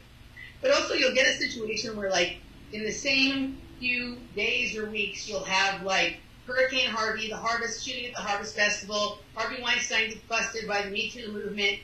Harvey's last name is Weinstein, and that's happening in the same week or two. That Brett Weinstein is having this weird thing happen at Evergreen College in Oregon, and his wife's name is Heather Heyer, and Heather, a few weeks before that, Heather Hanging got hit by the car in Charlottesville at the riots or whatever. So there seems to be like a coding for certain like letter or number combinations or words or phrases in this general simulation that we live in that causes events to seem like to happen like that. Like the same thing could be said like with the way that like the Sandy Hook thing happened at the same time. There was a Hurricane Sandy and there was a Sandy Hook and the Batman shooting and whatever. Like just as likely as that people are planning all of this stuff is that like, you know, some sort of like algorithm or machine or simulation is coded with something like that, and it generates all of these possible, you know, iterations of that idea. So maybe the Waffle House, right? Like, you know, somehow you kind of caught the coding train of the waffle story that was big for like a day and then gone. But I feel like it was in the same 24 or 36 hours as your waffle suspension. Yeah, maybe. I mean, I feel like it might be hashtag type phenomenon, you know, like where Twitter hashtags get clumped together. So maybe similar events have similar codes, and they just act as a magnetic clumping device for events themselves. Do you use hashtags when you post and promote your shows? No, I don't even promote them. Like from the very start, I knew that I didn't want to be any big thing. I kind of knew it was going to be low level, like low key, like quiet show. I didn't know there was going to be a show actually in the first place. So I started making videos. I had no clue that any of this was going to happen. But when I saw, I remember you were just driving Uber and stuff like that. Yeah, I remember. Yeah. It was it started off very quietly. I was basically homeless for 2 years because I was trying to pay my outrageous child support, which is like $1,000 a month, and I went and drove and Lyft and Uber and lived in my car basically for 2 years. So I was semi-homeless just to fulfill that beast measure of like child support, which has no care about anyone's actual situation. It's just like, you must do this. So I tried to do it, and I didn't mind. I wasn't playing victim. I was just like, okay, let me just see if I can do this. Let me see if I can make this happen. And I did, and I got out the other side of it, and now we have our very nice apartment, and we're doing everything that we wish to be doing. But yeah, I forget the train of thought that I was on. So no, I asked you about if you use hashtags. Oh. So one of the things that I never have, just because I don't know why, instinctively I was not into hashtagging. Mm-hmm. Like a couple times I accidentally hashtagged a show because I used the pound sign in the title, and so then I put a hashtag on, but I don't think about that. But I have noticed that seems to be that seems to correlate sometimes with censorship. Like there can be a video that someone's talking about the same topic that somebody else gets censored for in not really a very different way, but they promoted their thing with a lot of hashtags. Yeah. Right? So that happening, that it is interesting. It's definitely a factor in that kind of thing. So I was just curious. Yeah. Have you experienced any other censorship than that? I mean, yeah, my channel got found out a long time ago. I remember I made one video that I made a video about Altered Carbon, the show, and their sleeves. And I remember I was in San Francisco, and I felt the energy of what I was making coming in while I was making it. I knew it was going to be big for whatever reason. Mm-hmm. And then it blew up the second I made it, and it had hundreds of views per hour for 24 straight hours, and it was at like 3,000. I had like no subs at that point. I had like 500 or something.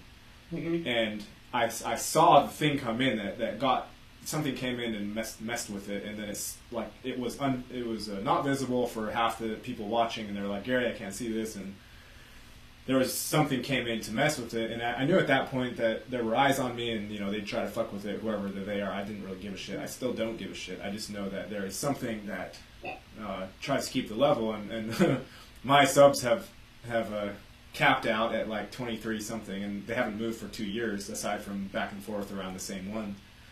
And yeah, like that's what it is. I don't care. Like there are enough living human beings that hear what I say that it's plenty enough for me.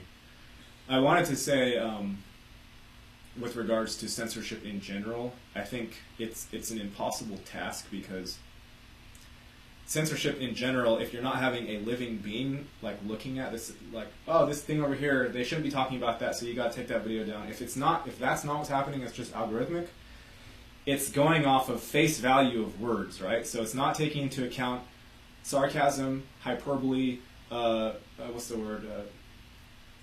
Irony, satire, right? None of the words mean what they say they mean. When you analyze a human being's conversation, there's all of those elements are flowing through it, and if you just try to tag a certain group of words that isn't supposed to be spoken because we're in the police state, it just doesn't work, because if you're being sarcastic, if you're being ironic, if you're using hyperbole, or if you're just lying because you enjoy fucking with the system, like, it's not going to be able to root out what your intent is. So that system of suppression is destined for failure, period, just off of that. Yeah, I agree with you. What did you think about that show, Altered Carbon? It was good. I mean, it was very fascinating to watch, and the reason it got so many views, I think, was because I was talking about how Altered Carbon, the Netflix producers, had a booth somewhere, I forget where it was, but they had a booth with sleeves, like bodies, inside of plastic bags, and they were selling the idea that someone could purchase one of them. And later on they said, oh, we were just trying to do a promo, right? But they were trying, for all intents and purposes, they were acting as salesmen for sleeves, and all of the humans coming up were like, oh, I can get that one, I can get that one. That's the reason why that video blew up, because I was saying, okay, yeah, maybe they're doing a promo, but this is how this reality works. Like, if you seed enough belief in a certain concept, then it's going to start rolling, and eventually it will pop out at some point.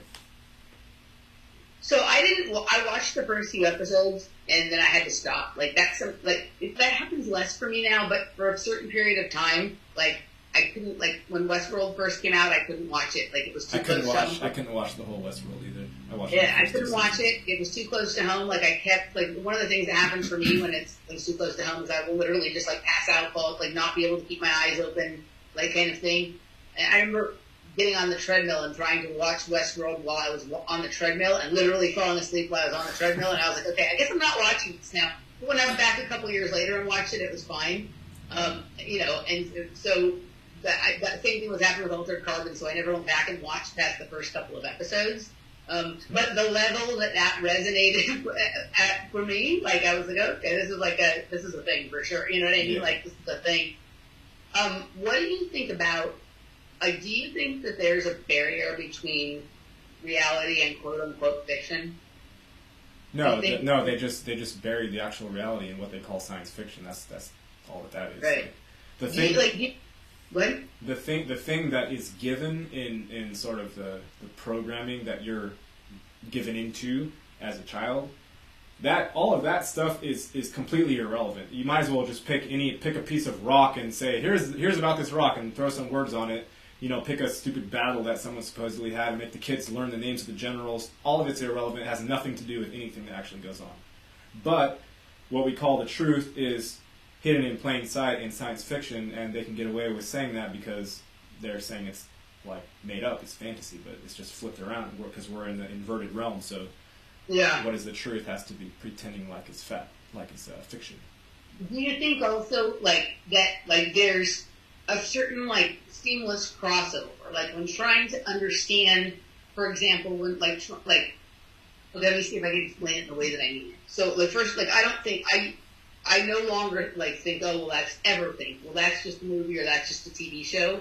If there's a truth there that resonates for me, I start applying that, not just that idea, but that actual thing, starting to see what that connects to, in reality. And I use that on the same thread. I don't say oh, well, this is a sort of like it, and I might, if that's what I mean, I'm just making an analogy.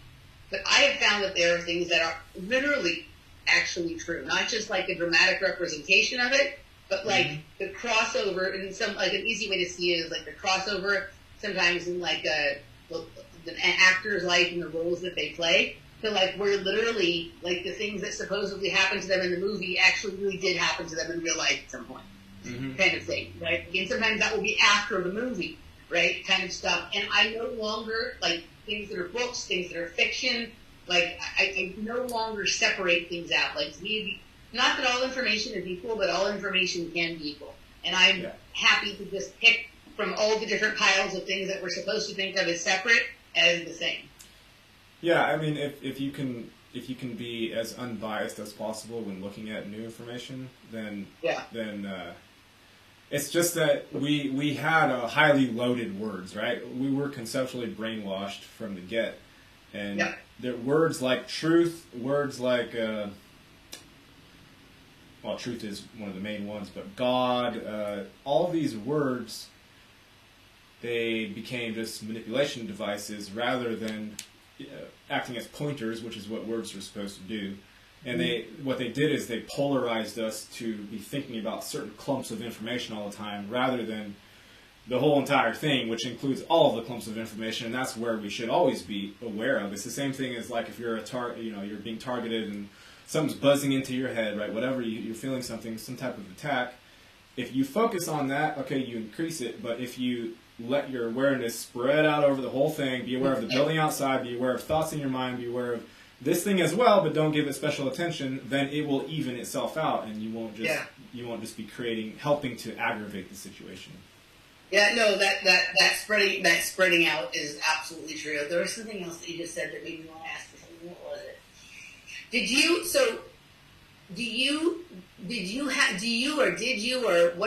feel like you were in some kind of project or program as a kid, or do you feel like you just are an awake and real player in the game, and so at a certain point you experienced targeting and then all these phenomena that go with it, and then you started to understand how it worked?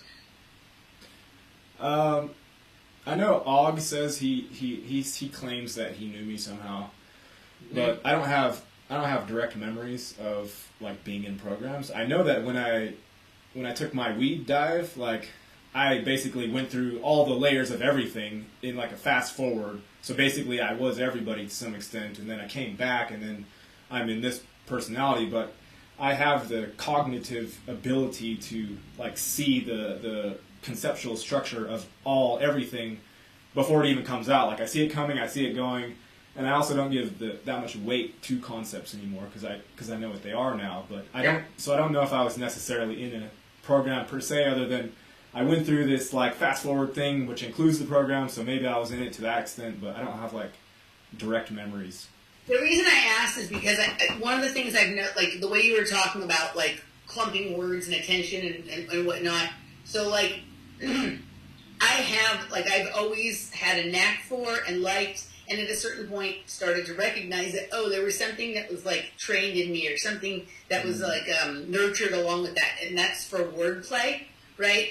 To be able to like play with the word and the various possibilities and meanings and things that it sounds like, and ways to reverse it, almost as if it's like, you know how like modern art or like unusual art, they'll put the art in the middle of the room and they'll go around, look at it from different perspectives and see something totally different and whatever. Yeah. Like I have almost like physical memories of like playing with words that way. Yes. From that period of time, you know, early on in my life, where I think a lot of the program, project, training kind of stuff happened, right? Like making into a something physical in 3D, something that is generally not, and then teaching when to play with it in that sense, right? And so I was just curious because of what you said about the words. You said that you had a weed dive. Does that mean like you just had a period of time in your life that you were using weed and the rest of the time you hadn't? Or what did you mean by your weed dive? I was brought to a smoking situation. I had never had weed. I think I had imbibed in a little bit of alcohol, like maybe a year or two. I was basically like a virgin to everything, and I had the opportunities to smoke weed, and I had heard like, oh, this is fun, you know, this can help you, this will help you chill out or whatever, but I smoked 3 huge, massive bong rips, and I felt something coming. It felt like a freight train was coming to take me somewhere, and I was like, all right, take it back, I don't want to do it, you know, take it back. I tried to verbally take back what I had just done, which obviously didn't work, but I like fractal fell into the fucking universe, and I went into my girlfriend's body at the time, and I like mentally I went like eternities of going through mental possibilities. That's why my conceptual mind is like it is now, because I've been through so many mental like arrangements.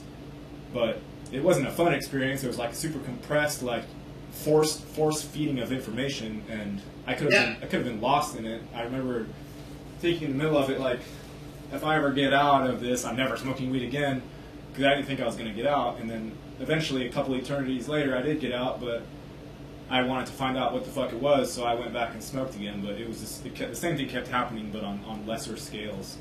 Yeah. That's interesting. Like, so what you said about the freight train, like I've had that experience with other drugs, not necessarily, like the first time I've tried other drugs, not necessarily with weed. I've never really been a weed person. That's not a fun one for me. I mean, I don't, I'll have a psychedelic experience every once in a while still, but other than that, I don't use any drugs. I have cocktails on the weekends and whatever, but I've never enjoyed weed, and I guess, like, I get concerned because it's accepted in a way that the others are not accepted, so people make it part of their daily life in a way that at a certain point it's like, how do you even know that your thoughts are your own because you're on that all the time, right, kind of thing, right? So that I had concerns about it because of that, but I've had one of those once or twice, that experience that you're talking about, where like I smoked too much for myself, and it's weird because like sometimes you smoke some and it seems fine, but another time like you say take the same amount of hits, but for some reason it hits you really different and you're like really stoned. But I had this one where like what you talked about, right? And the experience was like a couple of hours long, but it felt like forever. It felt like it was never going to end, right? It felt like everything about reality was sort of being like revealed to me. But like at a certain point I wanted it to stop because it was just like too much to make sense of and whatnot. And I felt like I couldn't get off the couch. And finally, like, I was like, I have got to move, otherwise this is never going to end, right? So like I figured out how to call the Vietnamese restaurant down on the corner and order some pho. So then I had to walk myself down there and like going outside and then like getting some food that was like salty and whatever, like started to bring me back. But it did feel like exactly what you're talking about, like just fell into everything else. Yeah. And just the world seemed to unravel. And I felt like to come back, I had to like get the thread back on the spool. Like it was a lot of work. Yeah. It became very physical for me, and I'm a very mental person. I like, that's my forte, is the mind and the mental. But what happened with the weed is it linked up my physical motions with the mind flow, and it literally, I've described this before, but it became where the focus point of the moment was like a line an actual physical line around which everything was folding, and I could push on it with my hand and try to pull on. I was literally feeling like, what is the action response of myself as related to physicality, and I was just getting lost in it. Like I was trying to push and pull and find my way within all the thing, but it was basically doing the infinite regress thing away from me. As I pushed, it got a little bit further, then I got a little bit closer, then it got a little bit further, and it was like horrifying and also amazing and weird at the same time. And yeah, it literally is a thing that once it starts, it doesn't stop until it's done. Like stopping, there's no amount of anything you can do about it. Nothing. There's nothing. You know what I mean? There's nothing that you can do. What you said about the thing with Ogtilla is that, like, it is like a curiosity. You know, like I've had the same thing where like a lot of people tell me that they remember me from projects, programs, and whatever. There's people that have like something about them that feels familiar to me, right? Whether it be like their voice or like the visuals and graphics and things that they use to express themselves, like are ones that feel like are ones that I've used to express myself in some way, or like maybe something that I envision in my mind, but I hadn't seen in front of me until they used it for something. So there's like a resonance that feels familiar. But you know, but it's hard for me. Like the only person that I could say, you know, and then I have this thing going on right now with Michael Wan. We do a series together, and there's a very interesting amount of like symbiosis, resonance, connection, right? That like at moments feels like, okay, like is this like a re-coming together of people who used to work together? And I don't know if that means in a project when we were kids, or in another lifetime, or in another reality, or whatever. But I can really, like, in truth, only think of, like, one person that I think was in the project with me that I know for sure, right? Yeah. Like, when and that's my friend Danny Katz, who I do a podcast with her as well. But that's because we went to the same gym. We were in the same gymnastics training, and we had some of the same experiences that we would classify as weird. We did not have them, like, together. Like, I was not part of her experience and she was not part of mine, but we were experiencing the same thing that we thought was weird at the same time. And, like, I knew her when I was a kid, and then I didn't see her for 30 years. And then during the period, like, when Facebook became popular, we both, like, we friended each other because people from our gym were friending each other. And then over the course of, like, all of the crazy stuff that was going on around the 2016 election, we recognized, like, we were different than the other gymnastics people. We had some things in common, so we decided to get together and hang out, right? And the very first time we got together, after having been not seeing each other for 30 years, and she's a few years older than me, so it wasn't like we were like this. We just knew each other from the gym, and she was one of the older girls that I thought was cool, right? But I began sharing a story about something weird that happened to me at the gym that I thought was odd. Right, and that was something that the memory of had helped me figure out some of this other stuff. And she was like, "Oh my God, the same thing happens to me on the same day." Yeah. Right, and so like, and we have some certain amount of similarities. Like she's been like on a different path than I have, but there's enough places where it sort of overlaps, and then there's some certain similarities between us that you can see and go, okay, she's the only person that I would say, like, I think I was in a project with this person, right? Even though there is some sense of, like, familiarity or connection or whatever. And then at the same time, like, I don't even know if we completely understand what a quote-unquote project is. And your point that things could simply be conceptual or concepts or, like, ideas in which that are thrown out there, so thoughts can be organized around them, and that in itself is sort of the project kind of thing. It's like the hashtag thing, right? Like once you identify with the concept, then mentally you can place yourself in there, and then there, voila, you have the project. I don't know if it's that simple, but I wanted to mention something that's a little bit, it's related at least. But if you have the idea of inception, right? It's related to what? If you have the idea of inception. Oh, a second ago you said I wanted to mention something that was related to something, and I couldn't hear you. I heard the inception part. Just related to the idea of how many people you know that you could be a part of a project with, or something like that. Yeah. If you take the idea of inception, you start off with a core reality, core world, and a certain amount of people go off and they create divergent realities. Mm-hmm. What happens is the amount of organics in the next world thins out. And you could have that happen 5, 6, 7, 10 times, and then you're way out on the outskirts from the original one, and there might only be you in there. You're going to have reflections of all the people you knew. Maybe the computer will create, avatars that look like them, sound like them, talk like them, etc. But the chances that the actual soul spark of the ones who were seated in the original core reality are there with you becomes less and less as you incept further and further. I think that we're in something like that. We're in a reality where there's a certain core group of powerful organics, and we're all spread out over the map. And then we have memories from the earlier realities we incepted from and people that we knew, but since the simulation/computer part of it is helping to reproduce memories, they're going to appear as NPCs to us unless they're in actual spark. And in that case, you'll have that feeling of familiarity that you were talking about, where you feel like you know that person, there's something going on, but you can't directly identify it. You don't have direct memories because our memories get wiped every time we incept another layer.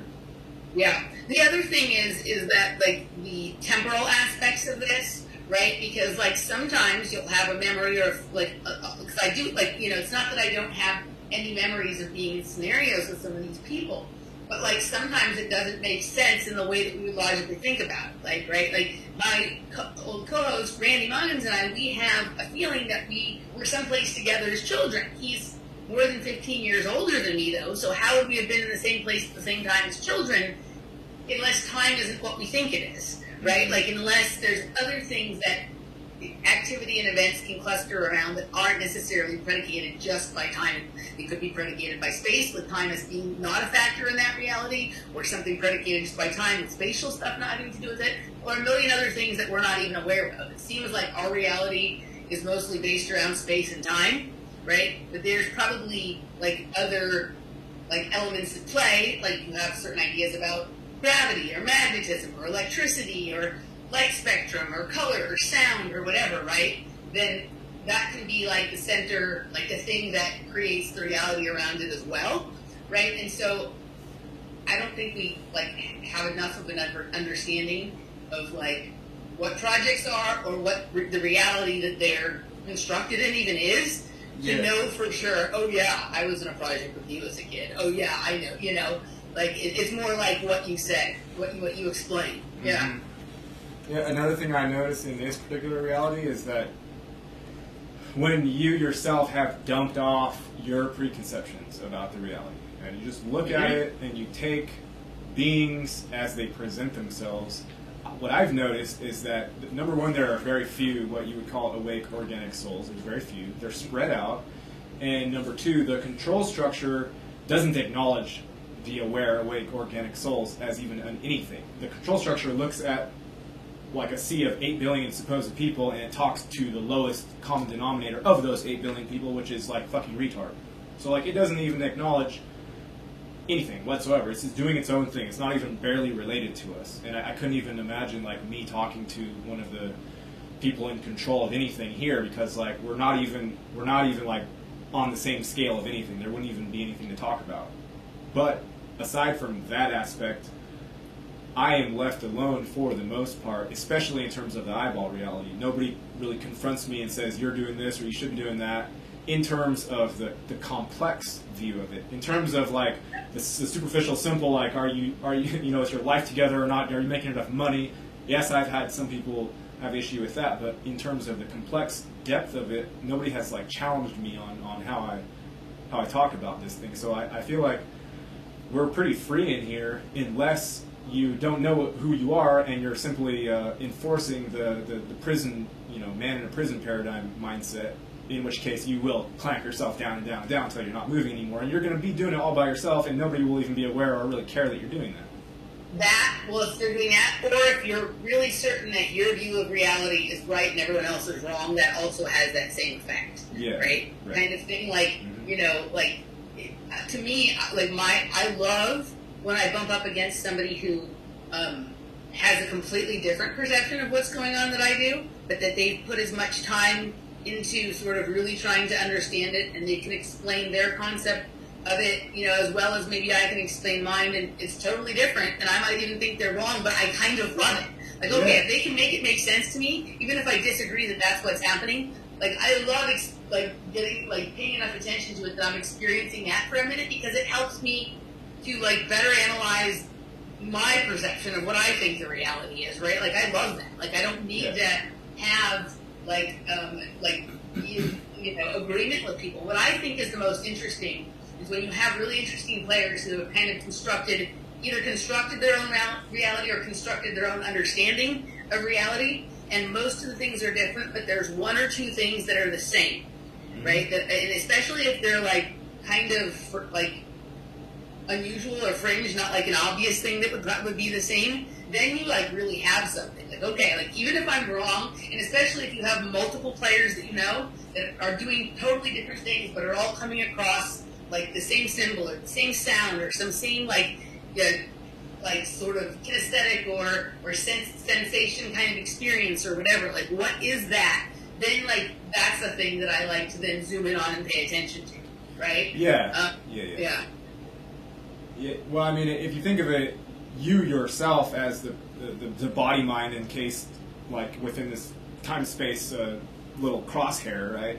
You are the everything is in your head. It literally is there, and yes, you can go down solipsism and think I'm the only one that exists and everyone else is fake. And there's a whole bunch of thought forms that you gotta go through and ponder.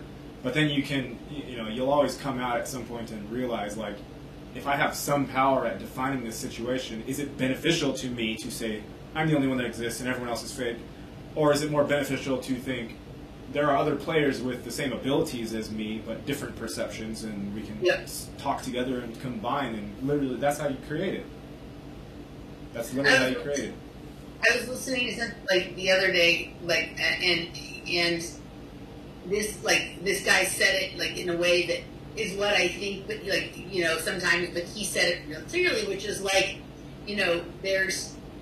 there's this overall sort of generated simulation or reality, and then you have players in the game become so masterful that they can generate their own, and they can generate one good enough that all the people that we think of as NPCs or background people start to become engaged, not only who are already engaged in the mainframe one, the one that's projected at everybody, but also at yours, which is a simulation within that, right? Yeah. So yours becomes good enough that they start to mistake the one that you created for the one that they think is of reality or real life. So they start playing in your game, and then things get really interesting when your simulated reality that you generated from your mind to your creativity crosses over with someone with the ability to do the same, and then you have some really interesting alternative gaming going on, right? Kind of thing. You have various stuff, and so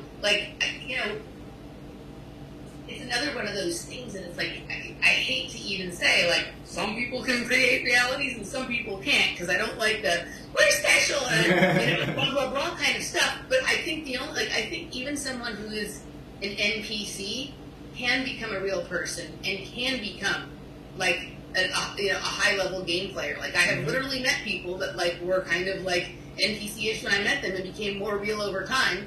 And I've met people who used to feel really real for me, and now they feel like a bot, right? So I don't think the end point is predetermined. Yeah, no, that's the thing, is nothing's predetermined. We had to get over some core misconceptions in the beginning, and one of them is that the idea that the reality is somehow fixed, that there is some sort of overarching fixed reality that is always the base point and somehow holds everything. I don't think that's correct. I think everything is flux, and even you have to get your fear burnt out. This being alive, being a being, existing in the first place. If you haven't really confronted it, it's fucking scary. It's not. I remember I had the first thought of where I had the biggest thought I could, the universe to whatever the totality, and I was where's that located? And that just blew my mind. I couldn't even. It just got me all fucked up. Just where the biggest thing I can imagine, where is that actually located? And then you lose the feeling of comfort that comes with relational things, I'm next to my microphone, which is next to the table, which makes us all nice and cozy together. But if you zoom out far enough and ask where's that thing located, your mind will blow up, because it can't be conceived. It just doesn't work anymore. What you just said reminded me of like something that was like a really pivotal experience for me, and I don't think I understood at the moment. Like I thought it was cute and funny at the moment, but I didn't really understand how important it was until many years later. And that was like my grandma once asked me where the internet was, right? So like my grandma passed away in like I think she passed away in 2001. Yeah, 2001. I think it was either 2000 or 2001, right? And during like the last year or two of her life, like she was mostly sort of in bed. And I can't remember. I think it was when I was here visiting from Austin, and I came over and she asked me what I had been doing, and I said, I was fooling around. I was surfing the internet or whatever, and she asked me where it was. Like I had said, I was like surfing Malibu Beach or something like that, right? And like for her, like at that point, because when she died was just when the internet was becoming something that was more known, right, amongst the public and not just with computer people or whatever. She's never been on a computer. She never was. Well, she's probably been on a computer, but she'd never been on the internet. And the way people referred to it was as if it was like a real thing that was located somewhere. Yeah. Right.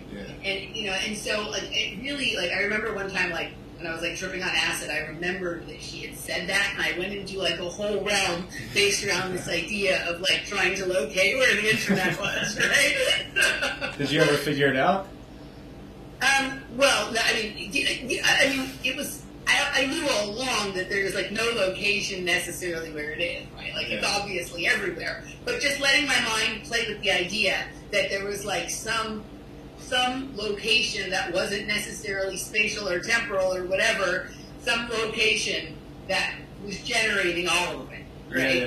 And instead of it being something that like is being, generated from a million places and is some kind of conglomeration of things. But I just thought that was like such an interesting question. And when you just said what you said about the universe, like when you had that really big thought, maybe with my grandmother, that was like her last really big thought, sort of before she passed, like a really important question. Right? So. Yeah, maybe it's the internet is a funny thing to think about because we take it for granted because like. Mm-hmm.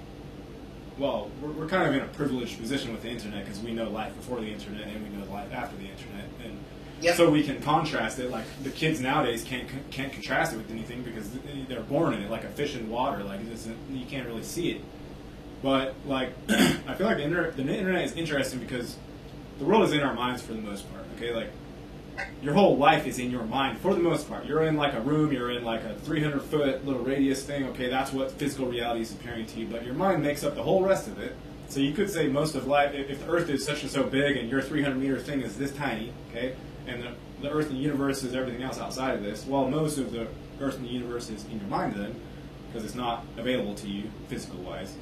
So part of what the internet did, I think, is it made the world that is away from us be able to be a little bit more real than just, oh, I remember being there, so I believe that place still exists, even though I left it. I was with my brother 2 hours ago, so I still believe he's existing in a similar capacity as he was before, even though I'm not with him. The internet, I think, made little, like, it created a mental grid that expanded our ability expanded our mental earth, which is what most of it is. It's mental earth. It expanded that. So it's like what you said earlier about like the double slit experiment. It keeps our observation on something even when we're not in its presence to a certain extent, mm-hmm. right? So it kind of creates this sort of simulated slit, right? Yeah. Yeah. It's kind of like reinforcing. I feel like we've always been in a dream state. Like existence itself is a dream state of sorts, but the internet itself expanded the dream state to put more solidity on the things which aren't always in your physical presence. Like if you call someone on the phone, you're verifying their physical presence and their the stuff about them. If you have an internet tidbit about whatever happened in the news, even if most of the news is fake, you still find something real in there, and it expands the solidity of your reality. I think that's the main function. That makes sense. You just made me think of something interesting. Like, very few of us, unless our family members and friends are either old or sick, like, when we call them and they don't answer the phone, we don't assume they don't exist anymore. Right. Why not? Right? right? And so like when so that is kind of like, right, it keeps us engaged in the reality that like they're real and this is, that would be interesting. Like if when we called somebody and they didn't answer, we just assume that, oh, they don't exist anymore. Right? Just like when you go someplace and the tree is not there anymore, you don't think the tree secretly still exists somewhere else. Like if the tree that you always hung out on is gone, it's gone, right? But we don't think that when we call someone. So like phone was like a, precursor to internet and whatever, and this ability to sort of like check in and sort of measure where the walls on the reality actually are. It's kind of interesting. Yeah. It changed. I mean, it changed everything. The internet changed everything, but you can only see that it changed everything if you've been doing the self work, because like we have expanded and elaborated on a conceptual net of possibilities as far as those of us who have been doing the work, and it just keeps expanding outward. And what happens is, by contrast, those in the arena or realm that are just talking about the surface level stuff, they just like it feels, to me at least, like it's almost irrelevant, or it's a waste of time, or I don't like, what are you doing? Like, I don't know what it is exactly, but I do know that everything is correlated. Everything is in the same arena. There's no like here and there. It's all the same. Everything's in the same spot essentially. It's just like we're not obviously occupying the same exact body, but they say it's one large like multi-personed hallucination. Like that's what reality is. So, Gary, what do you do for a living? Right now, I do hardwood flooring, and I love it.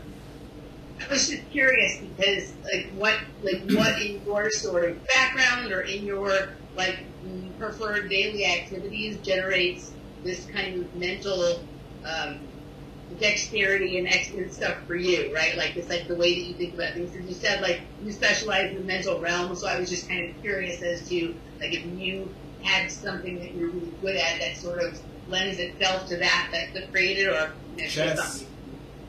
I do chess. Like I've instructed it. I'm probably going to get a title and do all that stuff. Chess is fascinating. Like chess is infinity on 64 squares.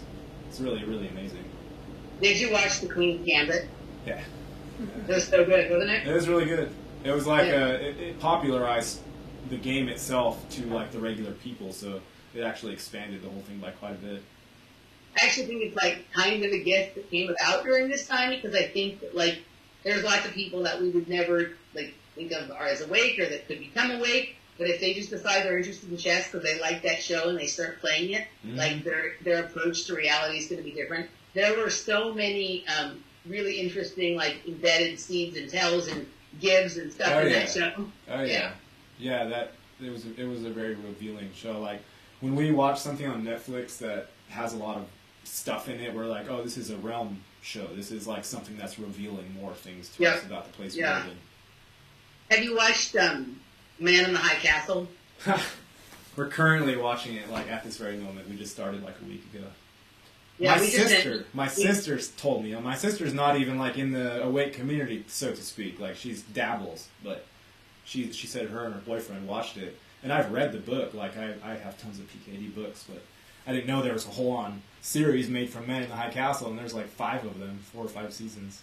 Oh yeah, we just finished. I watched it because like Michael Wan was like, you have to watch it. Like you have to. Like right, he'd done something on it like the very beginning of lockdown, and things from it were starting to come into our work, even though I hadn't watched it. We had we had heard about it from someone else several months back and watched one episode and been like, right. Once you get past the first few episodes, it starts to really roll.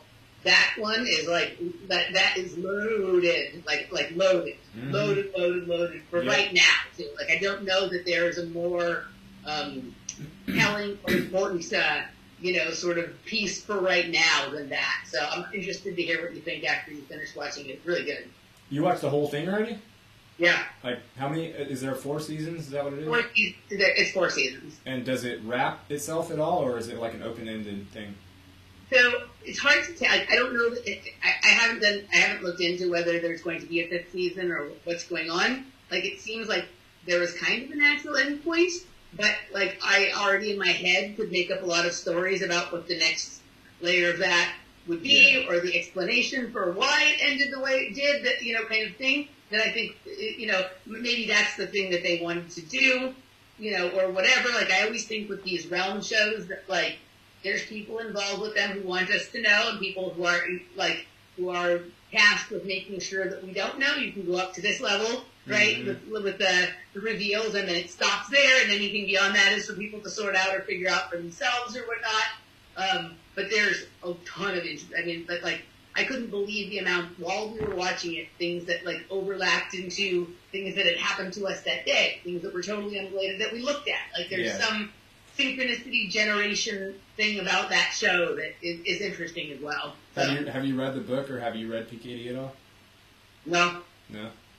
Are you a big reader? Yeah, I used to be, and then I didn't for, like, a really long time. But in the last, like, year and a half, 2 years, I'm reading a lot more. It's weird. Like, I got into a place where I prefer, like, reading articles and reading books to watching videos or listening to podcasts sometimes now, which I didn't for a long time.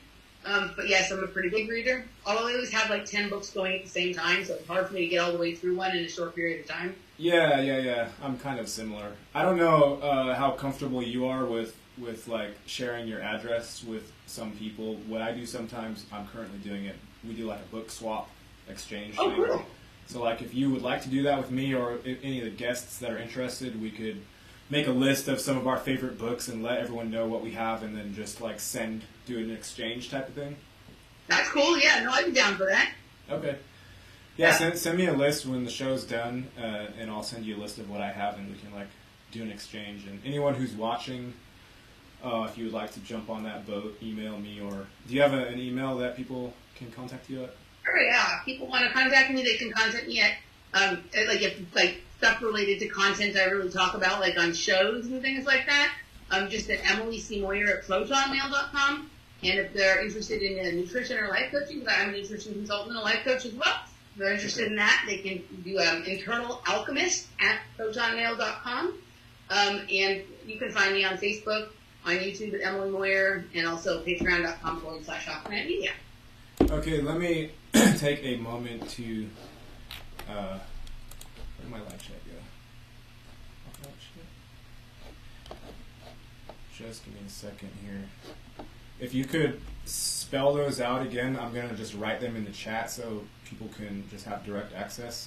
Emily C. Moyer. So, Emily C. Moyer, just normal spelling, Moyer is my last name, at protonmail.com. Proton?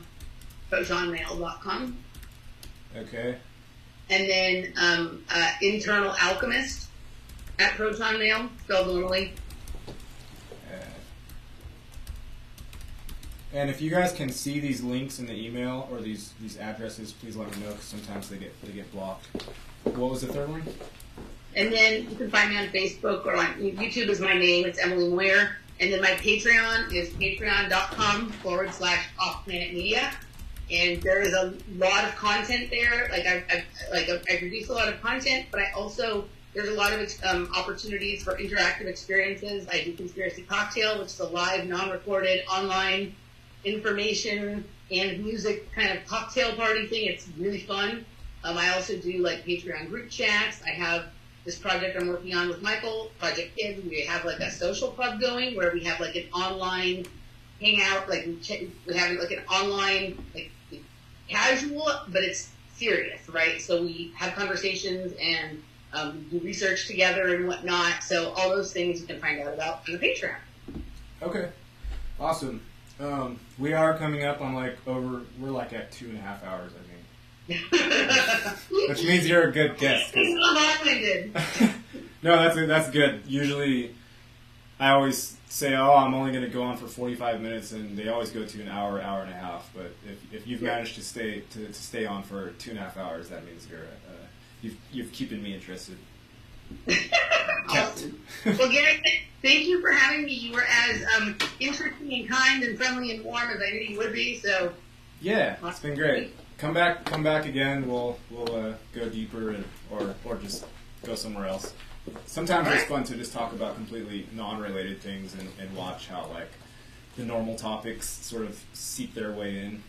Right, totally. I like talking about tennis a lot, right? Like I love like going on and on about the esoteric aspects of tennis and whatnot. Like people are like, why are you talking about tennis? And then I've created a lot of tennis fans through my analogies, right? So I like talking about stuff like that and just other weird real world kind of nonsense, you know? Yeah. Andrea also was in gymnastics. She was in gymnastics a lot when she was younger as well, so she connects with you on that level.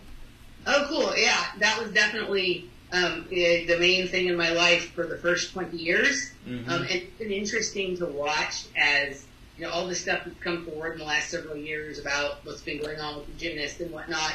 Like, I was talking about that, and people thought I was absolutely batshit, right? Like, you know, my dad thought I was fucking batshit. And then it all came out exactly what I said. And he's like, can you go back and tell me how you do that? But gymnastics is,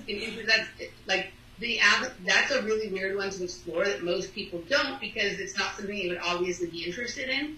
But I think it's like one of the biggest pools for experimentation with mind control and various kinds of other weird things. Yeah, I mean, the whole thing got taken down to an extent, right? When the guy was, what was his name? Larry Nassar.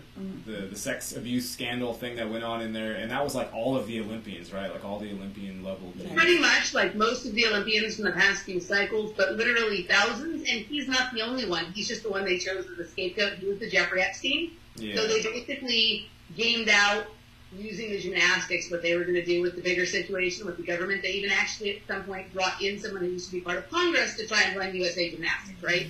So there's a huge parallel that could be drawn between them, but you could basically have like predicted some of the stuff that was going to go on with the Epstein and the pizza, right? Like it's related to the Pizzagate, Keto-gate, like kind of thing.